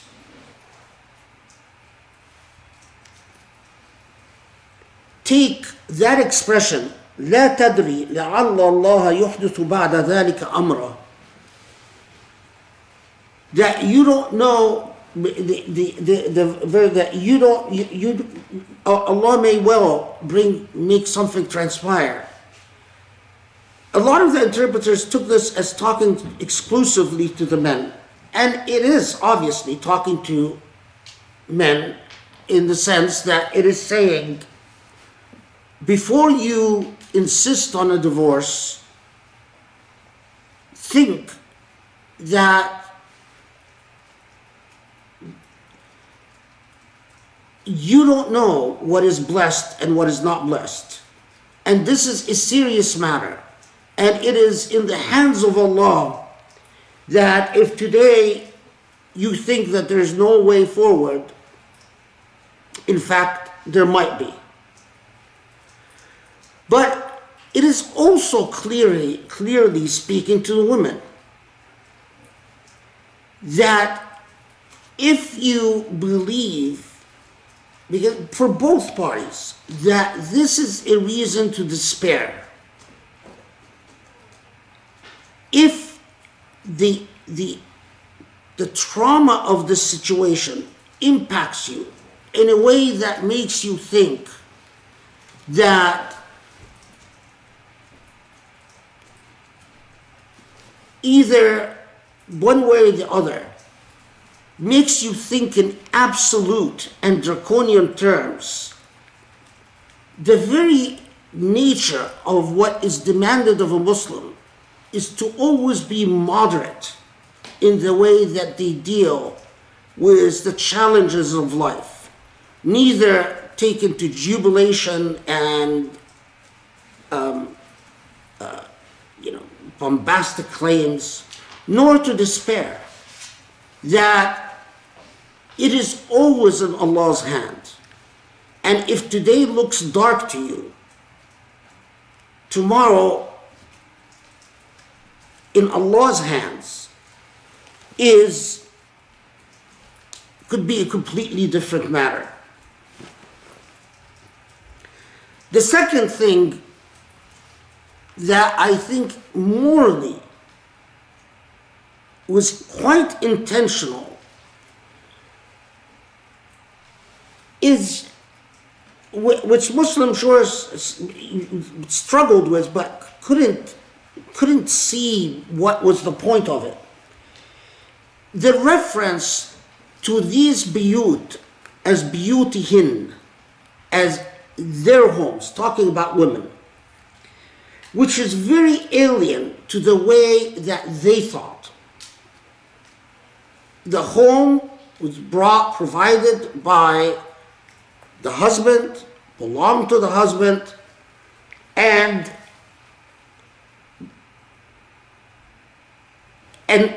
that determined everything.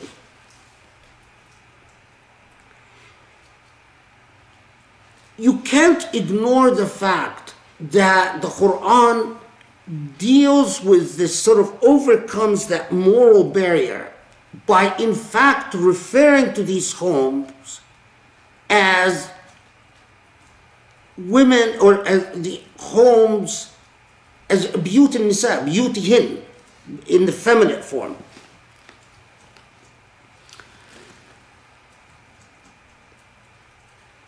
Bear this point in mind because I'll come back to it. Then 3, the idea of a witnessed divorce, which was resisted by the culture in which the Quran was revealed. That a further obstacle and a further eroding away in the sort of the often purely discretionary fashion that divorce was undertaken.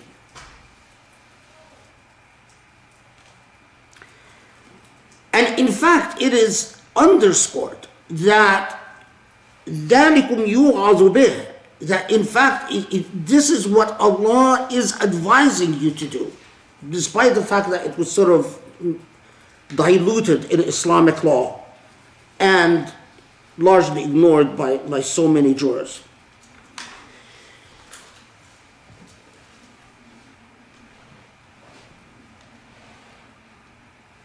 Here's the thing. If Allah in Surah Talaq comes and says, there's a waiting period, don't return them back to their families during the waiting period. If they're pregnant, you can't turn them out of their homes during the pregnancy.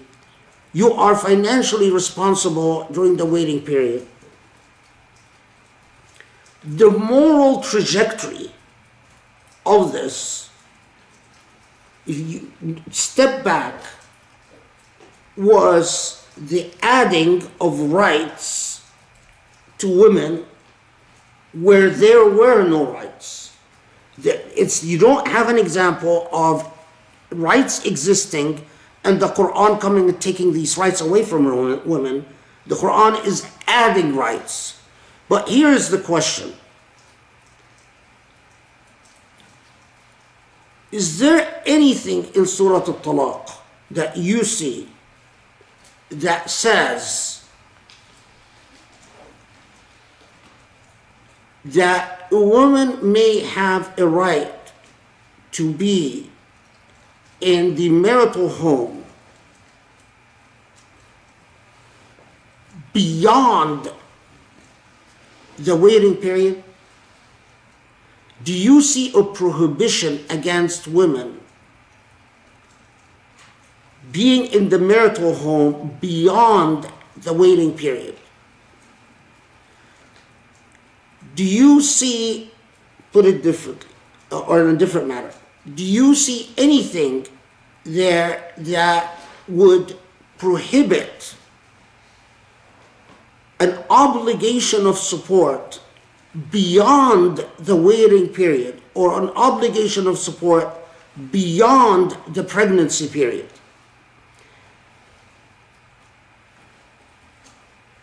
In a trajectory of rights, you look at the ethical lesson and you see the law as a project, as an ethical project. So, if the principle here is that divorce is very serious. And divorce should be witnessed.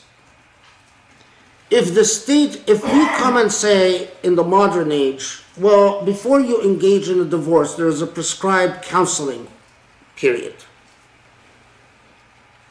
Is that necessarily against the Quran? If you say, well, in this age, it is an extremely relevant issue whether turning someone out of their home, whether there is a family for the woman to go back to. And if there is no family to go back to, or as some have happened in some Muslim jurisdictions like Iran, whether we're going to actually look at the financial contributions, meaning including unpaid labor, that a woman has made to the marital home, and that enters into our assessment of ownership of a home. If you look at these laws as the ceiling for rights, then although they were very significant when revealed, we would be kidding ourselves to say that they were at all significant in our day and age. Then if that's the ceiling, then they're not significant at all. But if you look at the moral message, the law as an anecdote, that Allah is teaching us, well, here's how I empowered women at this time. Now, the burden is on you to figure out how empowerment works. Then it's a very different attitude. But then, notice, if this is how you take your approach to law, then the first half of the surah connects seamlessly and rationally and ethically to the second half of the surah. Why? Because then the second half, look at the second half. What is the focus? What does it focus on in the second half? Okay, so whoever turns away from the commandments of the sustainer will be وَبَالَ أَمْرِهَا وَكَانَ عَاقِبَةُ أَمْرِهَا خُسْرًا, that it is complete loss. You will suffer enormously if you ignore the teachings of your Lord. Okay. أعد الله لهم عذابا شديدا فاتقوا الله يا أولي الألباب الذين آمنوا قد أنزل الله إليكم ذكرا, that Allah, be conscious of God. Don't ignore what God says. That Allah has sent you a prophet that not just gives you a remembrance, but takes you out of darkness to light. Okay? And that and from darkness to light. Now, okay, pause and think. If Allah is saying waiting period, right to support for waiting period, pregnancy, right to support in pregnancy, that is your ceiling.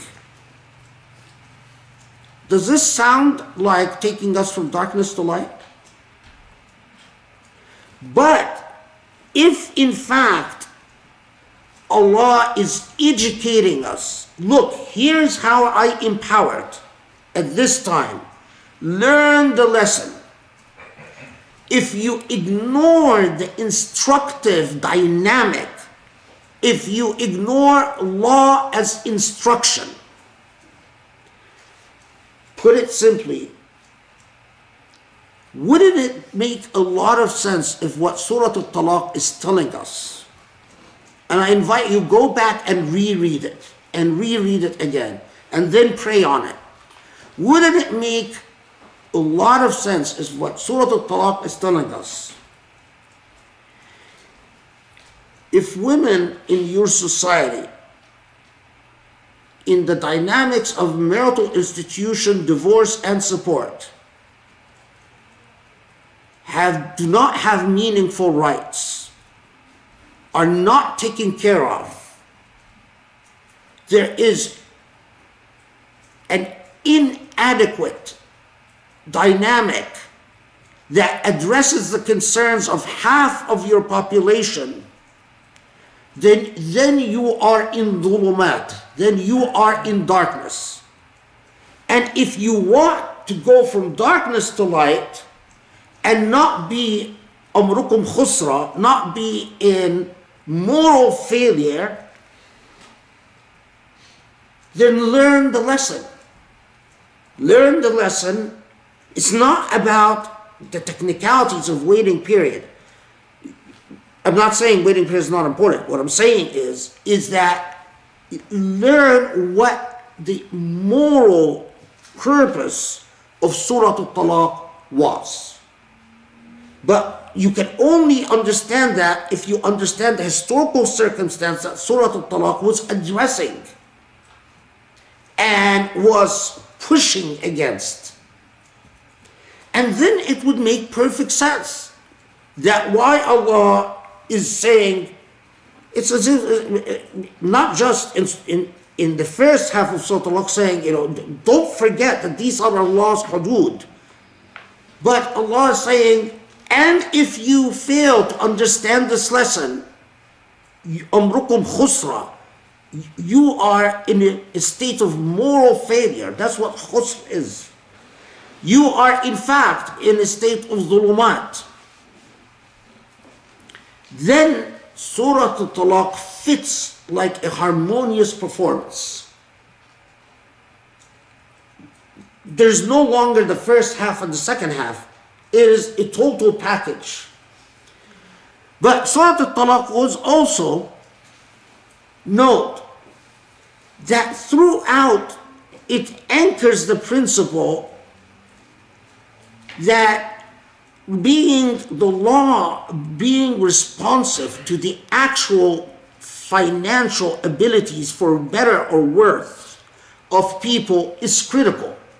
The law to say, well, we have 1 or 2 or 3 standards of support, and that's it, without regard, not just strikes you as unfair, but in fact results in a great deal of unfairness.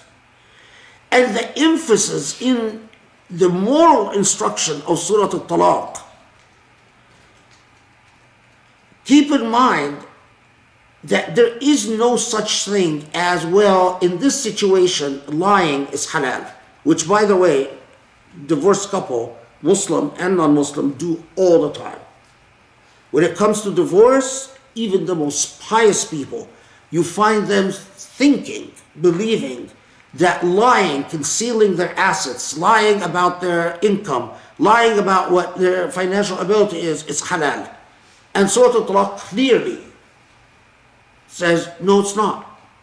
That in fact it is shahada. It is a form of shahada. Everything that you engage in. But a further step, that people do all types of things in a divorce because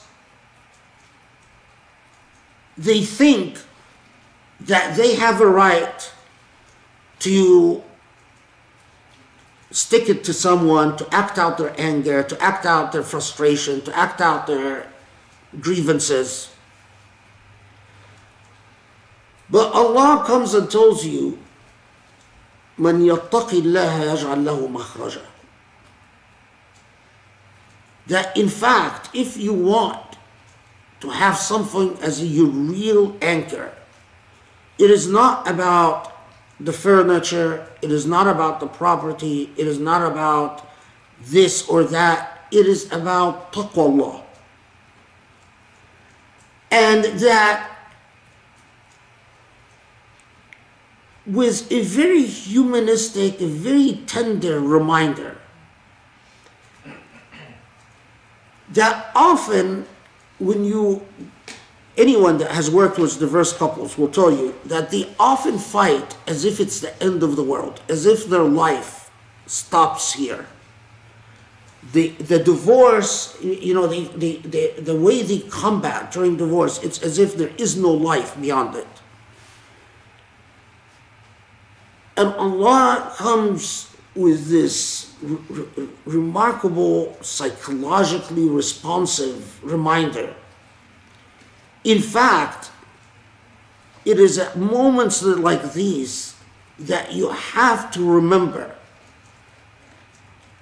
that Hasbukallah, that Allah is enough for you.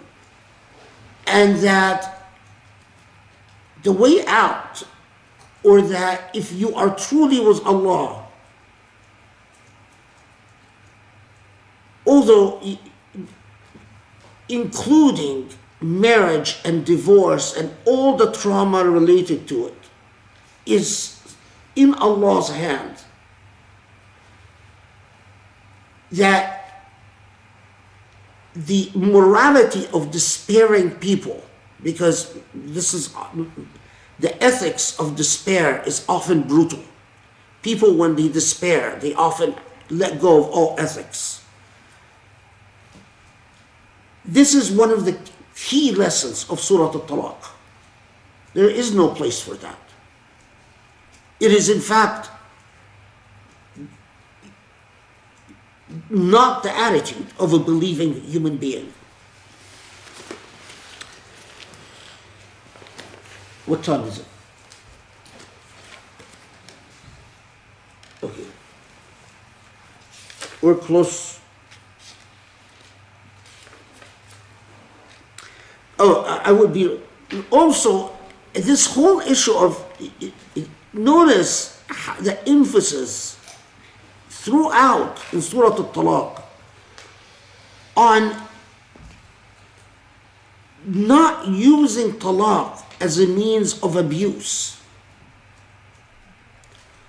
That the repeated emphasis on not using talaq as a means of tadyiq, or means of means of either harassing someone, harming someone, that, because it is remarkable, but you even see pious people who, for whatever reason, think suddenly the laws change or the rules change, and they may stick it to their ex in the processes of talaq, and that's not haram. One of the key messages of Surah Talaq, the whole emphasis on Adam al-Tadyiq, is again a message of empowerment for women. It's as if saying, again, you can see this as a ceiling. So say, well, I see men as having the power to divorce, and basically it's saying to men, just don't abuse your discretion. Or you could see it as a moral objective, that Allah is empowering us to do whatever we can to remove anything in the process that could lead to oppression, lack of dignity, and hardship. And that if we don't do so, then we have failed in our moral mission, and that then we have not emerged from zulumat to nur. The role of the reader is key. Let me recast it for you. I could be a reader to Surah Talaq, and let's say I am a grumpy misogynist. And I look at Surah Talaq and say, well, Ya ayyuhan nabiyyu idha talaqtum an-nisa. Yes, men have the right to divorce women. Isma is in hands of men, very clear.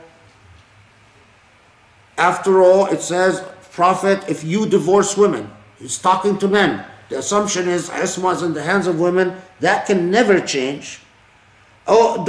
kick them out of their homes. Okay, during the iddah period, okay, during 3 months. But then after that, clear implication is, once the 3 months are over, out with you. And it doesn't say anything about send her back to her family. I could throw her in the street. I could be married to her 30 years and then I throw her in the street. She lives in a homeless shelter or a tent. I don't care. Doesn't tell me care. It just says don't use the iddah period to harass her. Okay, I won't divorce her and then remarry her one day before. I'll be very nice. I'll say, I divorce you. I'll leave the home. I'll send her food. And it says not to throw it. So, okay, fine. I'll be very nice. But immediately, once the waiting period is over, out with you. Out in the street. You're not my concern anymore. Oh, and then it says, if your wife is pregnant, okay, my second wife is pregnant, so I'll wait until then the minute after she delivers, okay, don't go back to the marital home, it's over. Now, go live in the street. If you want to keep the child with you in the street, fine. If you want to give him to me, I'll take care of him. I'll even hire a wet nurse. See, Surah Talaq says, hire a wet nurse. وَإِنْ أُعْسِرْتُمْ. The reader. An immoral reader will produce an immoral results. Don't kid yourself. Because Muslims come and act like, no, it's the text. The ethical reader will find the ethical message. And will see this as completely from a different perspective. It is an educational document that furthers fairness, equity, humanity, kindness, mercy, understanding. The law, the positive law that you find there is not the ultimate objective. It is simply a step on the way.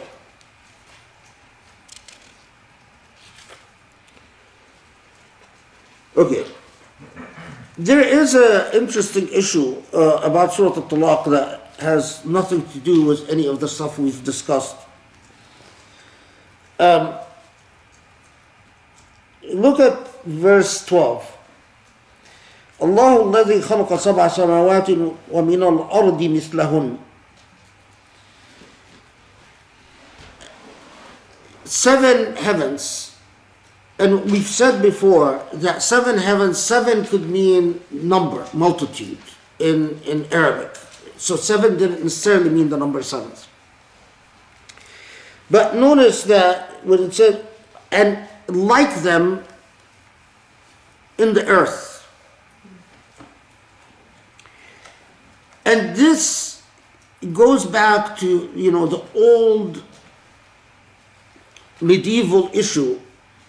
A lot of interpreters read this as a reference to, like there are 7 earth, there are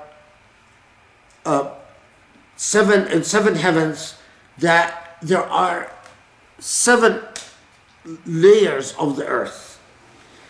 And they even consistent with medieval belief that the earth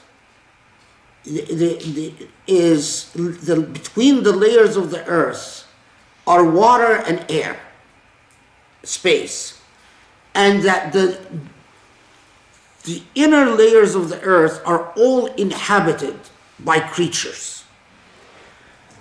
So you read in Qurtubi, for instance,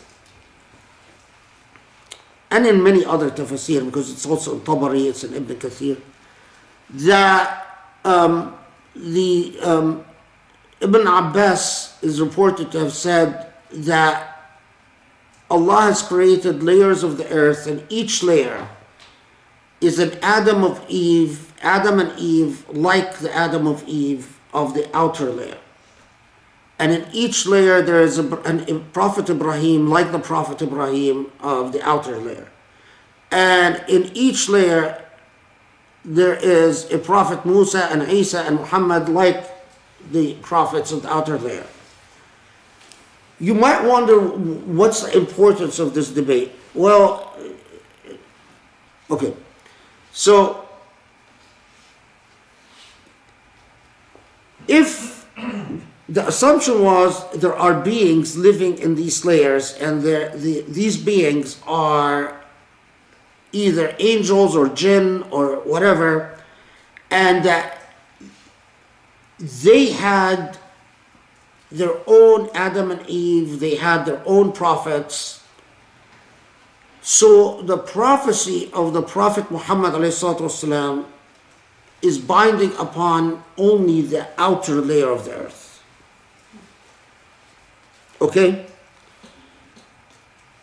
Now, we know, I think it's a fair assumption, I'm not a geologist, but I have a reasonable education to say that there are no beings living in the hollow earth thesis and all that stuff. But some understood this, and this is actually somewhat of a dangerous concept, but some scholars understood this as when Allah says, وَمِنَ الْأَرْضِ مِثْلَهُنَّ, and like them in the earth, not as layers in the depth of the earth, but as a reference to the continents on the surface of the earth. Now, but if it is a reference to the continents of the earth, then what Ibn Abbas is reported to have said, does it still hold true? That there is an Adam and Eve in every continent, and a Prophet Ibrahim in every continent, and a Prophet Musa in every continent? Because the implication of this is dangerous, that then the Prophet's message would not be universal. And if you read in the Kalam tradition, among the things that they wrestle with is precisely this. Now, I think clearly, when Allah says, وَمِنَ الْأَرْضِ مِثْلَهُنَّ, it's exactly as when Allah says layers in the heavens. Meaning, there are not the number 7, but that there are, that you look at the ground, and at least at their time, they didn't realize that the earth is like peels on top of each other. There's a core, and then there are literally layers. And that this is what Allah is talking about. And that this entire debate that Orientalists have jumped on about beings on the surface and the 7 continents, and whether the message of Muhammad is only constrained or restricted to the continent in which he exists, or whether the popular belief that still exists in some Muslim cultures, that the heart or the depth of the earth is inhabited by jinn. All of that is a historical curiosity, not of any real serious import in our day and age. So don't get accused of rushing and jumping anything. Let me just make sure I didn't leave anything out. Although these notes are quite old, and I don't really understand everything I wrote in them. I can't always read my handwriting. And this handwriting is about 10 years old, so it's sometimes very difficult to read what the heck I was writing. I don't know. Notice when it says, وَلَا تُضَرُّوهُنَّ لِتُضَيِّقُوا عَلَيْهِنْ. This is in verse 6.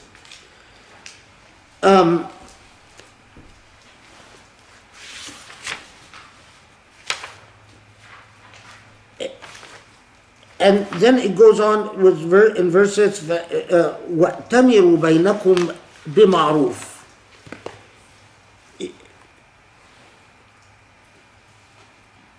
Let's see how he translated it in 6, and if you find it difficult,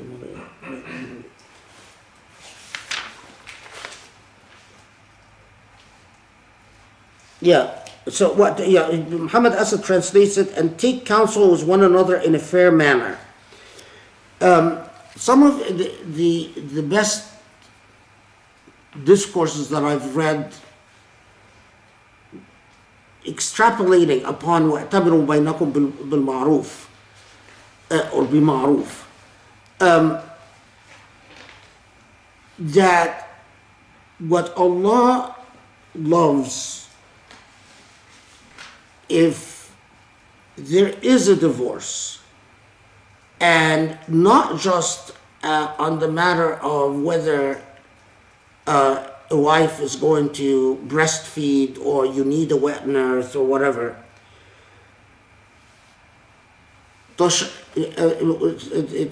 تشاوروا بينكم بما هو معروف غير منكر وليقبل بعضكم من بعض المعروف والجميل. That conduct your affairs in a divorce by standards of decency, and let the attitude that you must have towards one another is to force yourself to accept from one another what is good and what is beautiful. That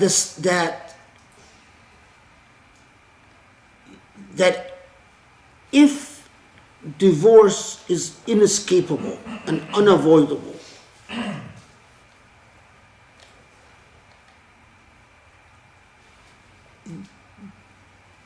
make it a point to be a beautiful human being upon the dissolution of a marriage, as you were supposed to be a beautiful human being within a marriage.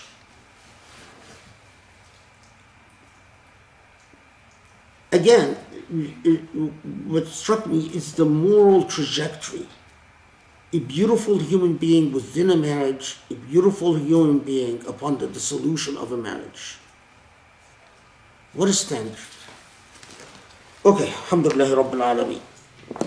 All right, Bismillahirrahmanirrahim. Alhamdulillah, so we took a break, and hopefully if you guys have questions, please send them through the chat. And I asked people here to start collecting questions. This was amazing, and I want to share what some of our brainiacs reacted to here, and I got some help on closing remarks from someone here who shall remain, well, actually it's Joe. Joe is our brilliant editor-in-chief. So this is so striking, right? This was 12 verses, and you know, as Joe so succinctly pointed out, what we just covered in 12 verses really sums up the entirety of what we've been doing here, which is the idea, number one, of coherence. So it's not that the chapter lives in two parts, but there's a coherent message. And that there is, you know, obviously a moral trajectory. I mean, there's a message of, you know, where, you know, time and time again, I mean, in every single surah we've covered, and everything is just like, you know, how do we build on goodness and, you know, and create something much better than what already exists. And then the importance of, obviously, ethics over law. So it, you know, easily can, you know, as Sheikh pointed out, could be read as just, you know, technical law, but there's a much broader ethical message here. And then underscoring, number 4, the morality of the reader, you know, the reader as the moral agent, and as, you know, Sheikh has written in many places, you know, this text is only as good as the person interpreting the text. And alhamdulillah, it's so beautiful, and I think it's so exciting to see like this, extension really of Surah Baqarah, and the sophistication and nuance with which, additional points were made, and ultimately the empowerment of women, which is so, of course, beautiful. I'll add to Joe's comments that things that really, really jumped out at me was like the idea that human beings are so attracted to the point about causation. And I mean, so much of the ultimate message is how everything really comes down to your trust in God. And and this is like every single message that we've learned. And your hardships, your good things, everything comes back to internalizing the idea that it's not about scientific causation. It's about ultimately what Allah is. It's your trust in Allah, and that whether things are so difficult and ugly, as in a divorce, that there's goodness there, that God can present something else for you, and that God is enough, and that even in despite all of that darkness, God wants for you to be, the best of yourself, this beautiful human being living on this beautiful moral trajectory, and and remembering your ultimate reliance.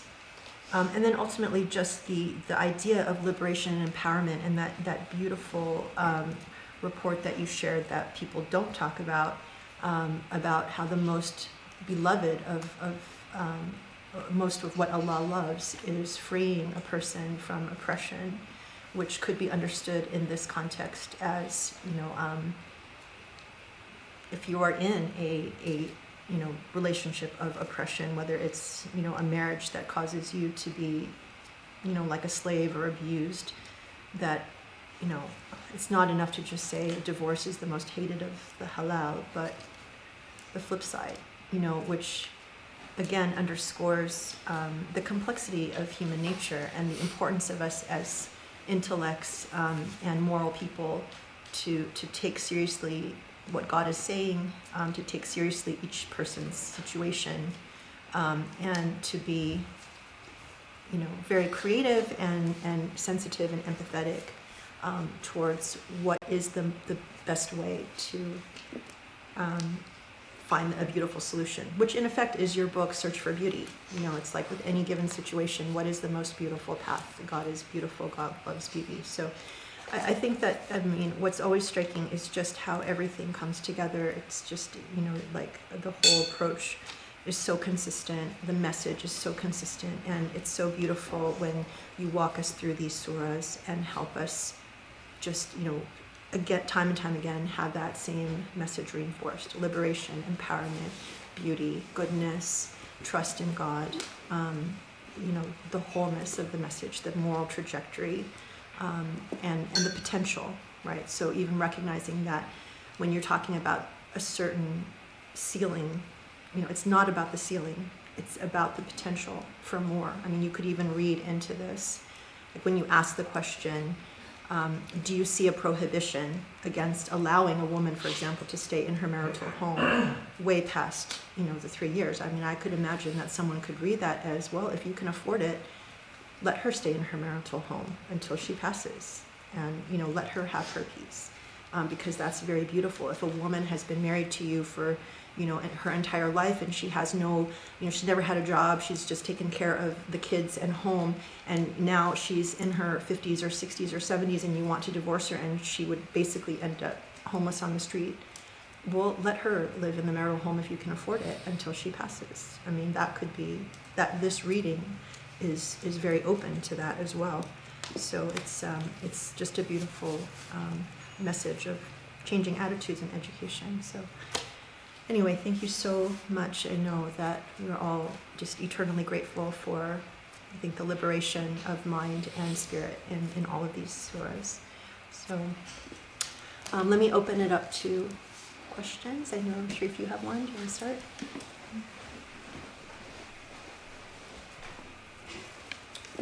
My question's in relation to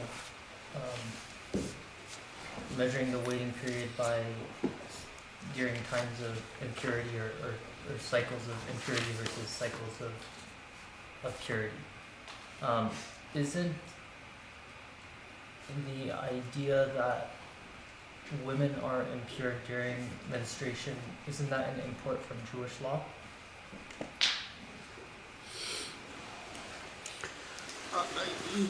Yeah, I mean,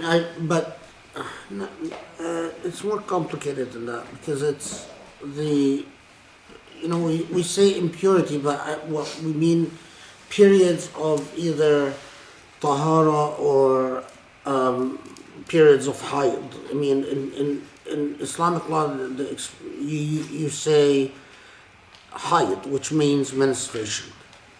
So it's not, in counting the periods, it's not, and the issue is not whether it's pure or impure. The issue is that you let 3 menstrual cycles go by. What was the issue about impurity is in the same way that men could be in a state of where they don't have tahara. The same applies for women during menstrual cycle. But I don't want to, because that takes us into more more complicated issue of the difference between impurity and what is meant by impurity in Islamic law and what is meant by impurity in Jewish law, which gets significantly more complicated and takes us a bit far afield. So, yeah. Anything here? One question? No? Okay, going once. Going twice. You guys can, I'll check back if anybody is still processing and wants to ask any other questions. Okay, so why don't we go to interactive group. This is from Besma. What are the situations when women should be taking divorce from men? In our culture, women are told they will be more pious if they stick to unhappy marriages for the sake of their kids.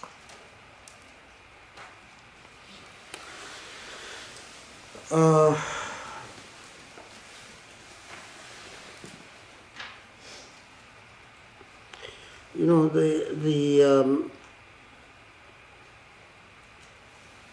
kids do have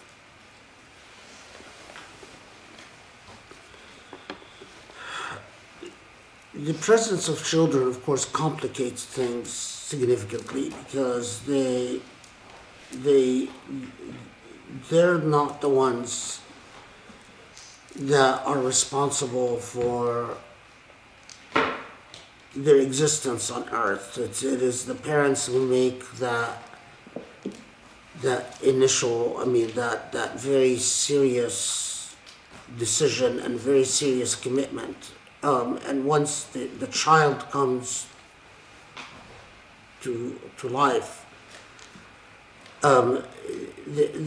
in my view, there's an implied moral, legal promise that the parents, until this child is able to fend for themselves and be responsible for themselves, to put them first and to put them ahead of yourself. You are responsible for them. But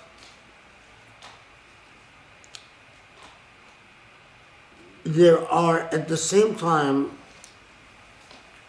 especially because the question asks about women, there are situations where,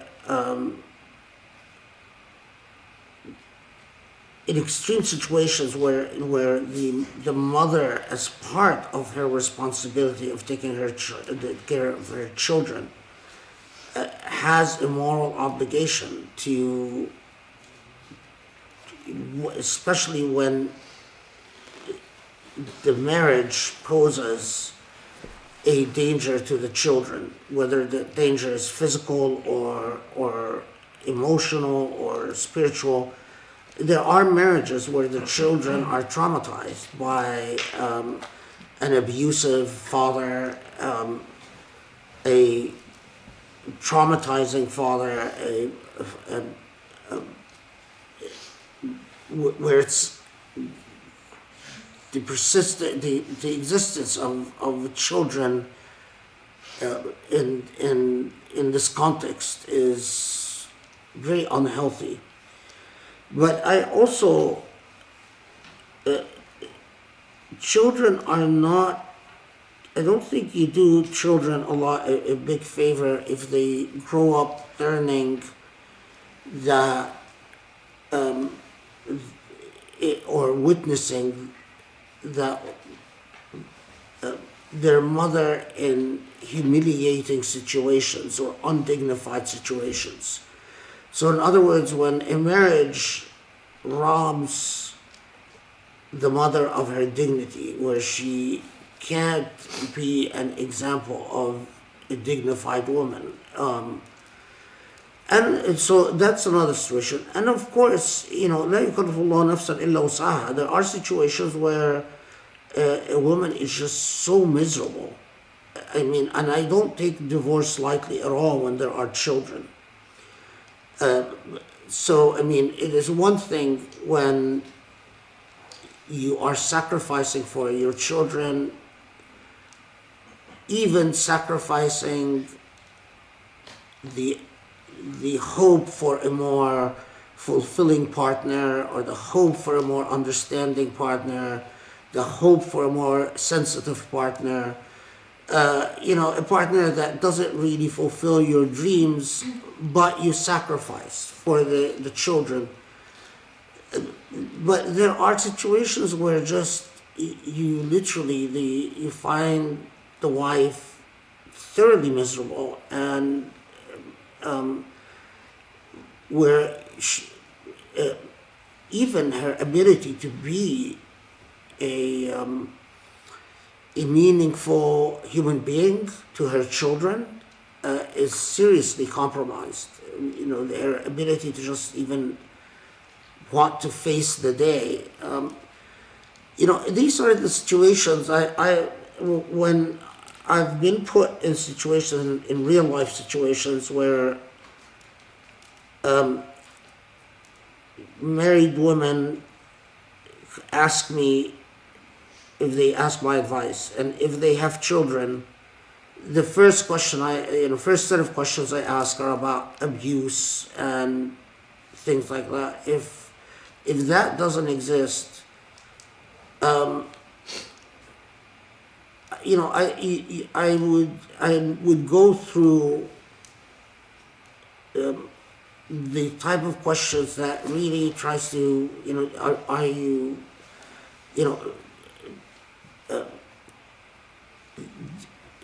is it really that you're just think that the grass is greener on the other side? Possibly you're hoping that maybe you would get someone who's, has better personal attributes or characteristics and so on.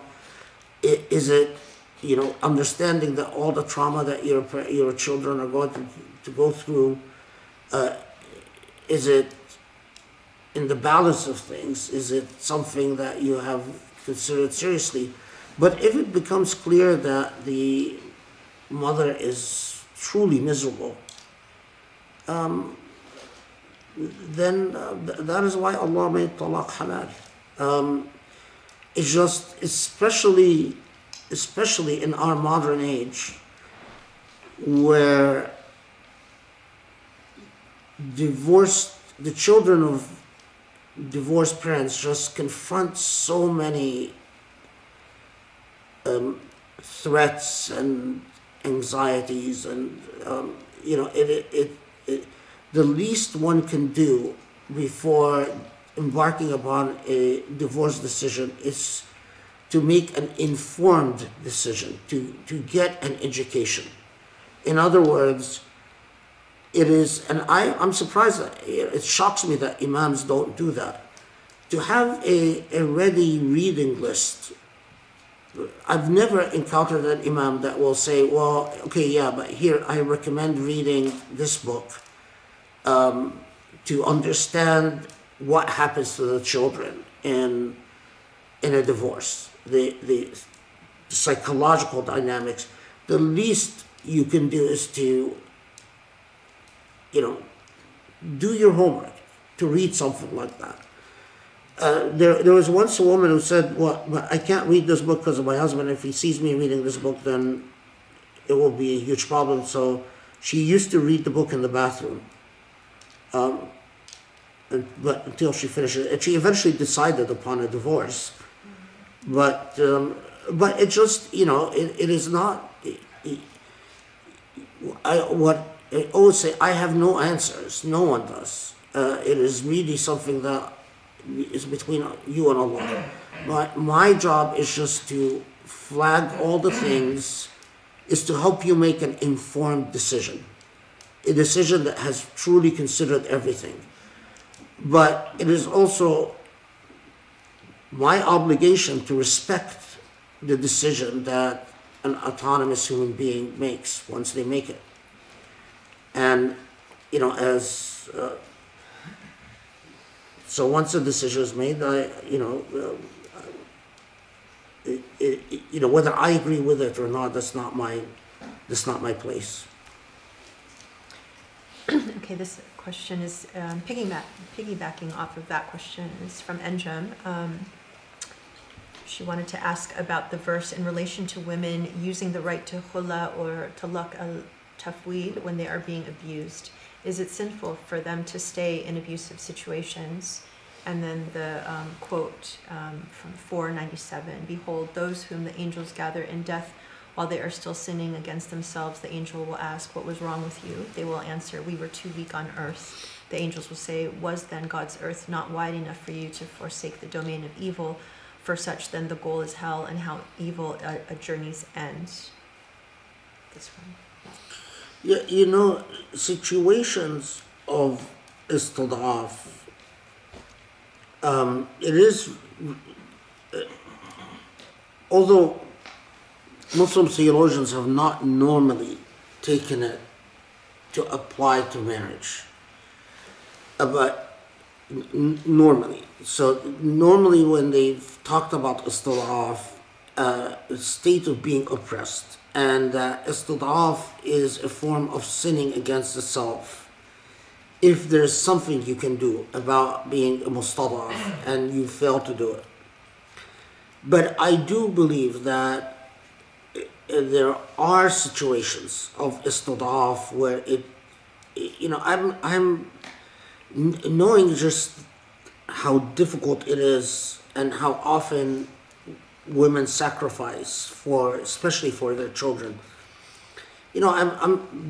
Don't take it lightly to say something like that it would be sinful, but there are situations that the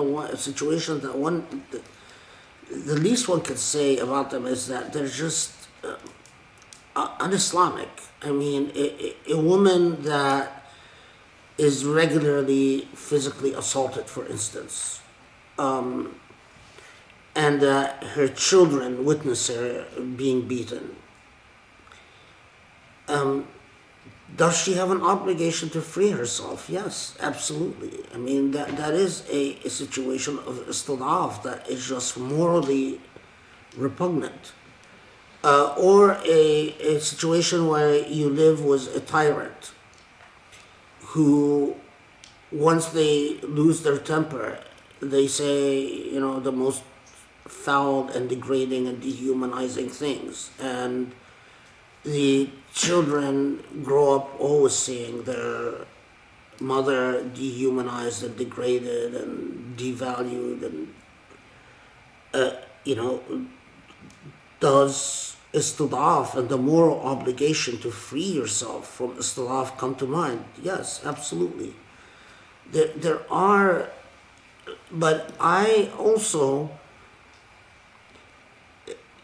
think we badly need as Muslims an ethic that provides social support for it is often just having had so many experiences with this, to just put the burden on a mustadafa to free herself, while all her social context, all the entire community literally is demanding that she accepts the state of istidaf and not open her mouth and not object and not protest, and everywhere and I very much then, in the same way that in the same surah,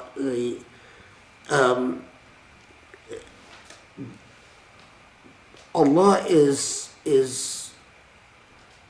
condemning those who did not لم يسعوا إلى التمكين, that those who have not thought to seek empowerment. I think a community that ends up validating situations of istidaf is a community that has a serious ethical problem. I wish we perpetuated this ethic communally, that it is that you have an obligation to speak out, to act, to uphold your dignity, and we will support you. That, I think, is very important. Along those lines, Joshua asks, what is the Ummah's responsibility for a wife kicked out of the house, maybe even with the children, if they have nowhere to go? You see, this is a really critical issue, because I know that, especially in traditional settings, this happens all the time, and the way societies have evolved is that there are plenty of women everywhere that once they get married, and especially the longer they get married, their connections to the family no longer thinks of that woman as their responsibility. So, after 10 years of marriage, 20 years of marriage, 30 years of marriage, there is no family for this woman to go back to. And the idea that the family is going to consider its responsibility to get this woman remarried doesn't even exist. It's not part of our vocabulary in the modern age. Even remarriage for a 50-year-old, for instance, is not often part of our vocabulary. Which again is very different from the historical circumstance that existed 1400 years ago, especially where the Quran was revealed. Add to that nowadays, literally, even the idea of even a brother being financially responsible for his sister who's divorced or widowed. It largely depends on the family, but in most families, it hardly exists. Or leave alone uncle or so. The answer in the classical tradition, the answer that Muslim jurists would always give, if there is no a'il, then the state becomes the a'il. Meaning, if there is no financial support for the woman, then the state must step in and perform the role of the woman's family. So the state must support. Now, interestingly, among a number of Maliki jurists and a number of Hanafi jurists in the later period. So nearly every opinion that I've read like that was post 12th century Hijrah. So, no, 6th century Hijrah, so 12th century AD, where they said, well, you know, in our day and age, we can't guarantee that there is Bayt al-Mal, there is a treasury that's going to take care of such and such, of women in these situations. And so they said it is obligatory upon the judge to order the ex-husband to continue support until remarriage or death. And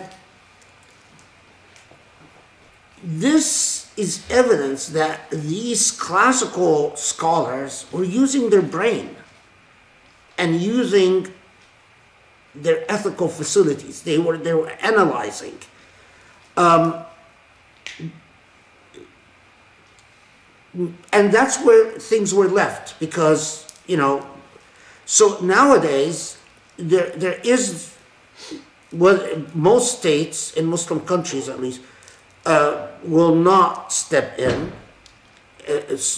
Social network or social laws are, in most Muslim countries, are horrible, leave alone the idea. And this is a different topic, but part of what happened in the colonial age is that because of the nature of French law, largely the civil law system, in the civil law system, it was believed that the most personal part of the law to a people are their personal laws. Personal laws meaning family law, marriage, divorce, and inheritance. And so as colonialism undid Islamic law, because Islamic law was often did not facilitate the colonial aims financially, transactionally. So the Adat laws in Malaysia, for instance, in Indonesia, often created problems for the colonial financial and market policies that colonial powers wanted. Same thing with Islamic law in Egypt. The Islamic courts aggravated British colonial powers, extremely aggravated them. So they abolished most of Islamic law and created the mixed courts. But borrowing from what was very popular legal theories at the time, that said the most important, personal part to a people is their family law and inheritance law. So what colonial powers did is that they abolished Islamic law and then kept Islamic family law as the only part of Islamic law that was observed. So they said, okay, well, when it comes to family law, you can apply Islamic law, but everything else you can't apply Islamic law.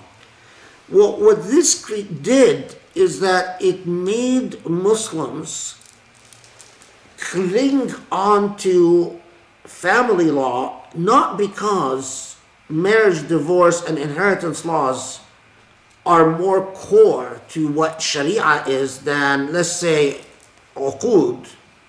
No, these separations don't exist in Islamic law.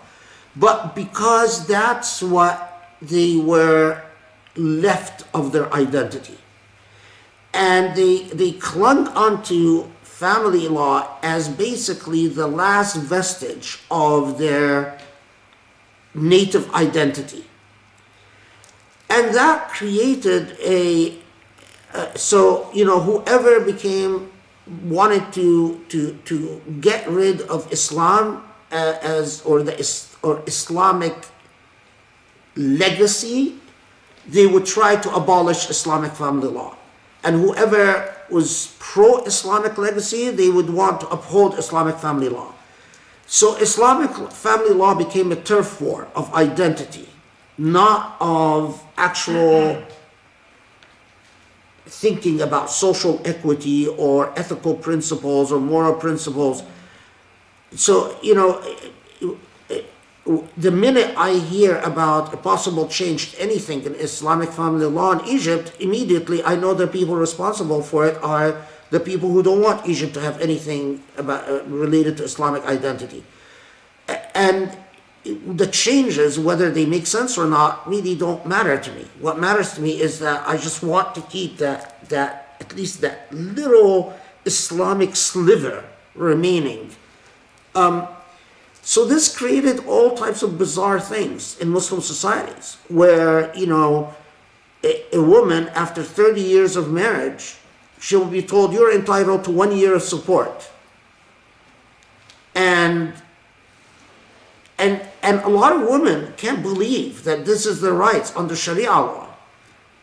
And if they try to change it, immediately everyone cringes up because, okay, so what's next? Are you going to be abolishing talaq altogether? Are we just all going to just have no part of us as Muslims that is Islamic whatsoever? This is anyway. So we end up with this very odd situation where, on the one hand, we're reluctant to come and say it is part of Sharia, the moral law of Sharia, that if a woman's right to support should be in direct proportion to the length and the investment of a marriage.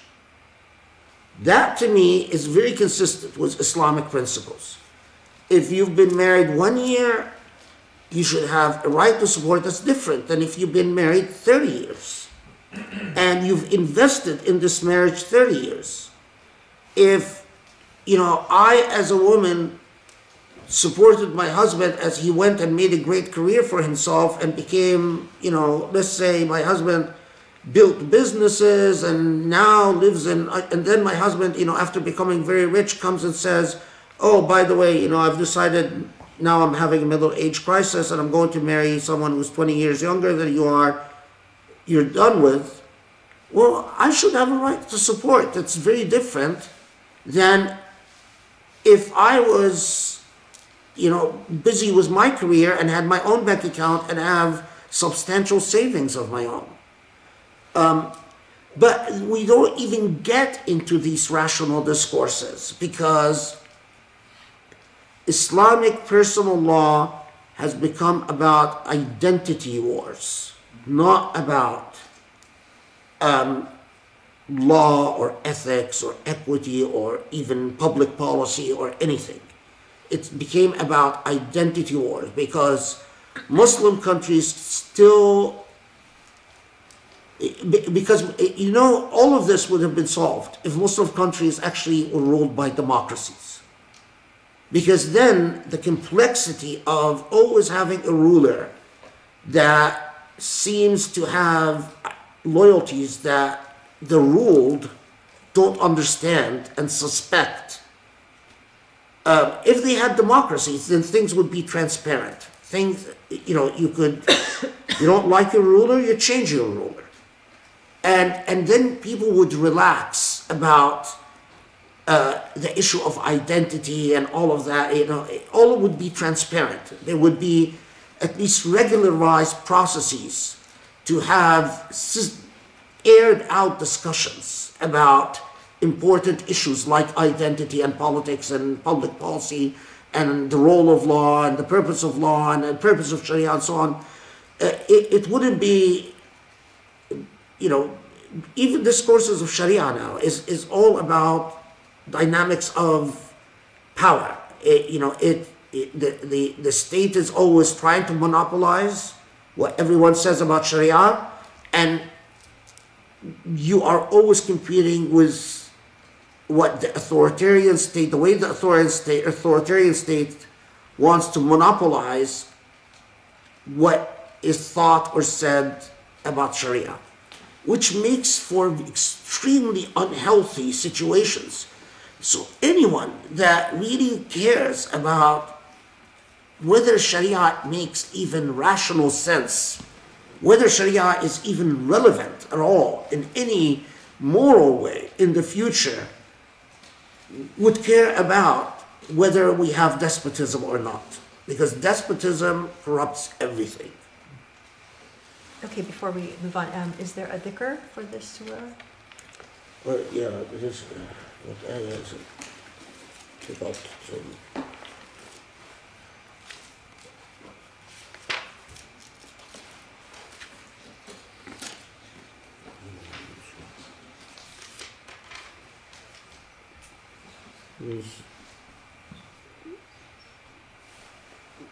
Is the victor, the prophet, what ayah is it?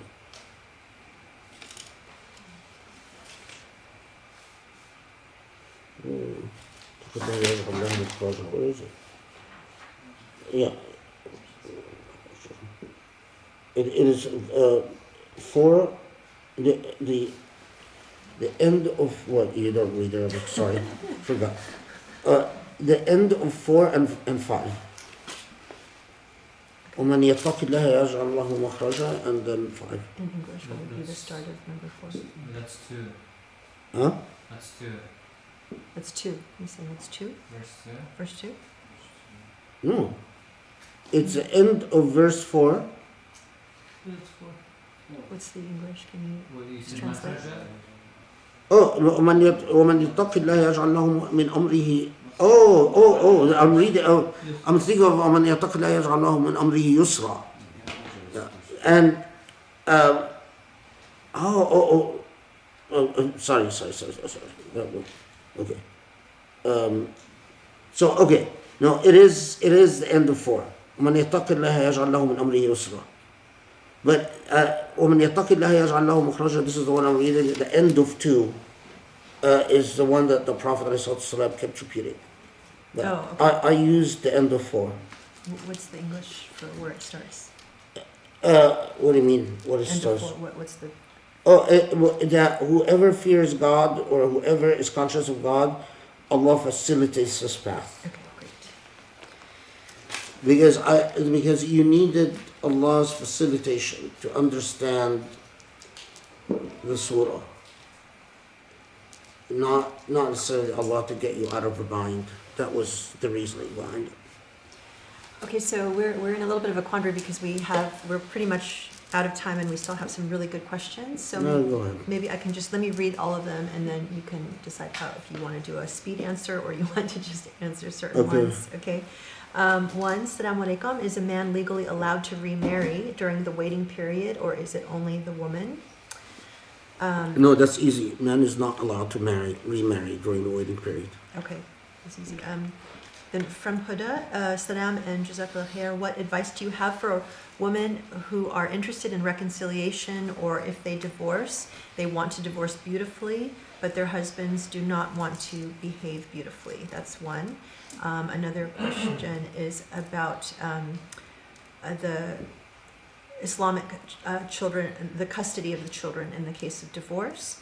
And then another one, Ayah 6 has been used, in fact, often by imams and others to tell women not to sue for alimony.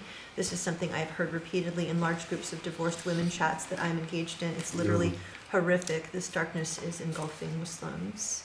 And then a question about whether there is such thing as prenuptial agreements in Islam. Oh man.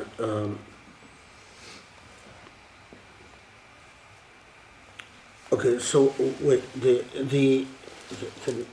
First one, okay. What advice do you have for women who are interested in reconciliation, or if Okay. they divorce, they want to divorce beautifully, but their husbands do not behave beautifully? Okay, And then the one about Ayah 6 okay. being used, and then Yeah. prenuptial agreements, and then also in divorce, child custody. Yeah, prenuptial agreements Okay, first, child custody, let's postpone that because we're gonna, inshallah, come to it. So let's postpone that, and because and we can't do it too. We can't do it quickly. It will take us a lot of time. Prenuptial agreements has been discussed and debated among modern Muslim scholars. The thing, though, is that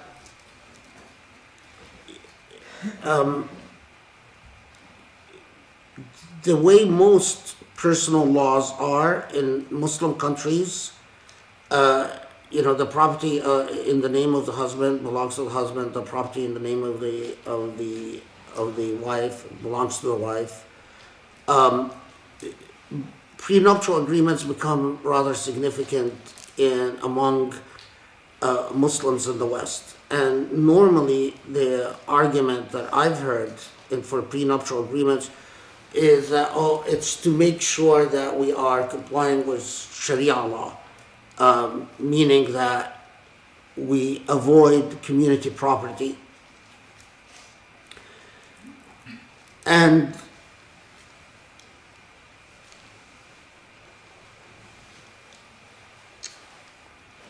this is, I think that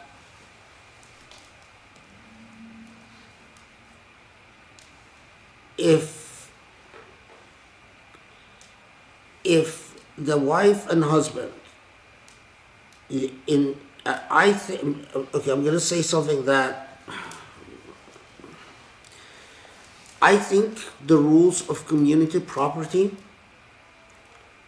are more consistent, not always, but more consistent, tend to be more consistent with Islamic ethics than the abuses that I've witnessed facilitated by prenuptial agreements that purport to uphold Sharia law. Prenuptial agreements that purport to uphold Sharia law might honor the letter of the classical positivistic jurisprudence, but they are grossly unfair when you have a woman that has been in a marriage, again, for a number of years, has invested in this marriage things that she's not compensated for, the meals that she's cooked, the cleaning that she's done, the children that she's raised, the fact that, can you imagine if you put a market price tag on every time the woman cleans her husband's clothes, irons her husband's clothes,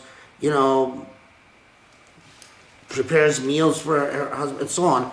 And then after, you've done all of this because of your duty, and these are your obligations and duties anyway, and at the end of it, she gets nothing. That just, no one can convince me that that's God's law, or that that's moral, ethical, or Islamic, or whatnot.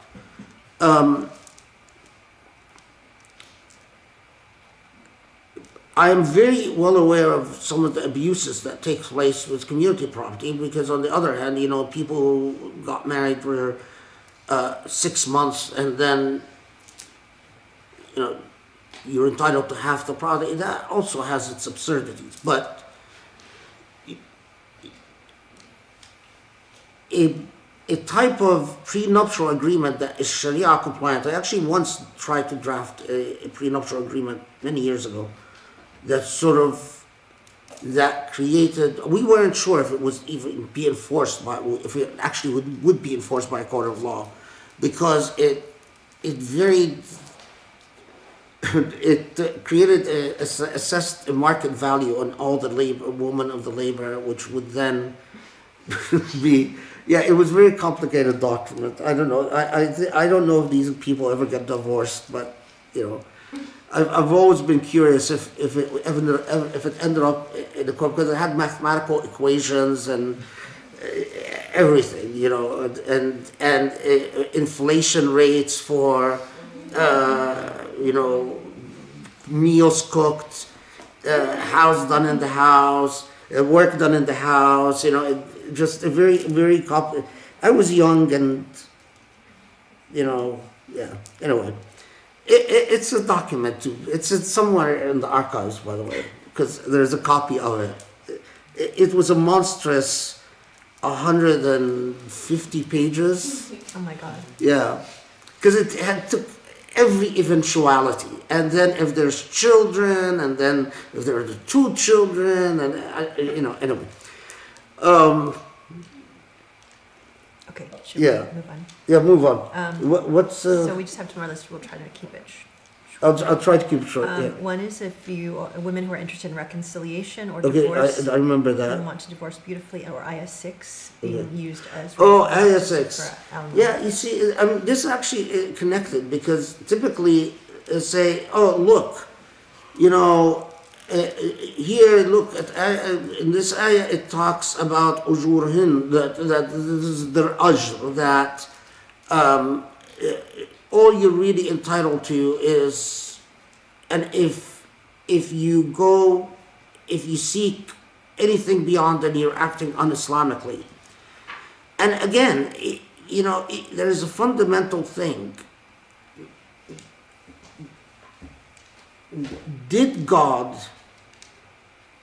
Was it God's purpose to say, I don't care about what your situation is, what your contribution to a marriage is. I don't care about whether you have work experience, education, savings. All I care about is that if you are pregnant, you are just entitled to support for the course of your pregnancy. And then beyond that, the only thing is child support. So if you don't have custody, you actually get nothing, right? And it is really a moral question that every Muslim must ask themselves. I mean, these imams that you're talking about, that often say, yeah, this is what God wanted, or what God wants. Then ask yourself, is it conceivable that the God of the Quran, the God who taught us to say Bismillahir Rahmanir Rahim, the merciful, the compassionate, that this God of mercy and compassion basically is saying, I don't care if women are screwed, and I am so one-sided that I put all the power in the hands of men, and if, you know, women suffer, that's nothing of interest to me. Is that the God you really worship? Is it really that's the understanding of God? It is a fundamental moral question that I think every Muslim must ask themselves. Because if your inclination is no, then there has to be something wrong in the way you are understanding the Quran. I start with the assumption that the Quran is God's word, that the Quran is perfect justice, perfect morality, perfect beauty, and that the shortcoming is in me as the human interpretive agent if I fail to achieve through the Quran that justice, that morality, that beauty.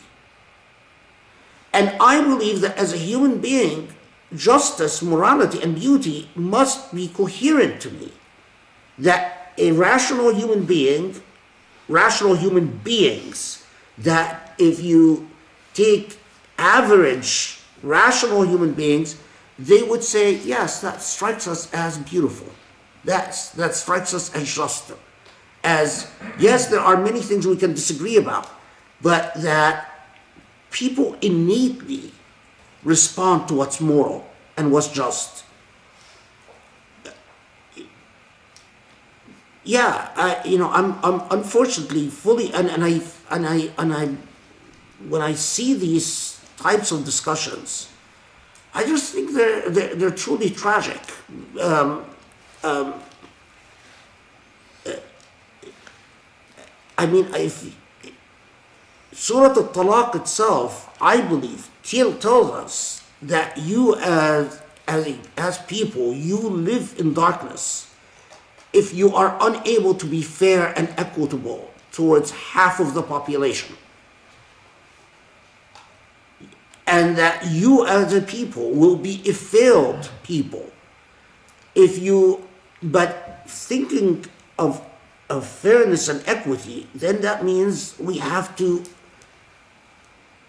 use the Quran as an instructional device, not as a law code, because it is not. The Quran is not a code of law. It doesn't meet any of the criteria of a code of law. As to the really important, this,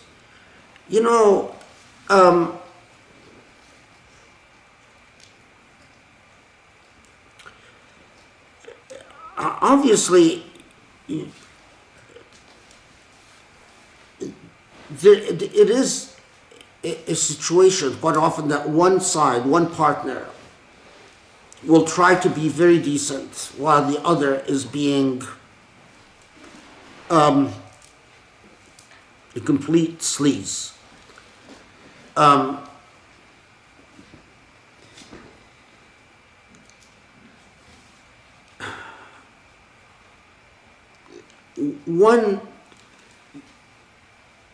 One of the hardest things, and one of the things that just you really need Allah and being very close to Allah in the process of the divorce, is for Allah to help you understand what's really important. Because in divorce, emotions are very heightened, and people will fight over things that when they look back, they can't believe they fought it over. So, I mean, from real life experience, I've known people, who went to war with each other because over a couch, who gets the couch, or who gets a rug, or who gets, and in every situation, when the people that I've kept in touch with, when they think back, they say, yeah, it was really silly. So sometimes the one side is being a complete jerk by wanting to stick to the other side by saying, I want this couch, I want this rug, I want this, and if you are able to get that sense of equilibrium, to know what's important, through Allah's grace, let it go. What's not important, let it go. Say, okay, well, fine, if that's what's going to make you happy, take it. Even if it's unfair, if you can afford it, if it's not going something that cause you, just because the person in the divorce usually knows you quite well and knows how to get under your skin. And so, they'll say things like, again, from experiences that I've had, I had a couple, the woman, the thing that really would just bother her to no end is when her husband would look at her, give her a certain look. She would always say a certain look and say, you're so pathetic. And this would just, again, through Allah's grace and a sense of equilibrium, don't reciprocate. To just, I kept telling her, why don't you just give him a sarcastic smile? And say, you know what, I don't care what you think. You think I'm so pathetic? Well, thank you for your opinion. Your opinion doesn't matter to me. You know, it was very hard, very hard. Now, but that doesn't mean roll over. You know, when I've had situations where one side, because counting on the other side as thinking of them, or they're just kind, you know, starts demanding truly what is like, you know, oh well, you just use public transportation and the car is mine. Well, you know, it's public, and this was in Los Angeles. Public transportation in LA, it's a huge difference in quality of life. So no, over something like that, it was worthy of making a stand. If you know someone who's pious and someone who's trustworthy, not someone who's close, would be invested, like often family members are too close, but like a trusted friend or something like that, that can help you keep perspective as to what's worth fighting for. Just don't allow things to ultimately make you lose a sense of who you are as a human being. Because a lot of times in situations like that, people start slinging mud at each other, so much so that they no longer can feel who they are. They say, I'm just a person that I don't know anymore and I don't even like. That's when you truly make the unjust victorious. It's like when you truly make a demon turn you demonic. Don't ever allow a demon to make you another demon. You know, you can fight off a demon, but remain an angel. Don't ever become another demon. That's the advice I've given repeatedly over the years. Okay, alhamdulillah, thank you again for this incredible session, and I'm so excited for us to continue on next week, inshallah, on Wednesday. So thank you for being with us, and have a wonderful rest of the weekend, inshallah. We'll see you again soon. Assalamu alaikum, everyone. Assalamu alaikum.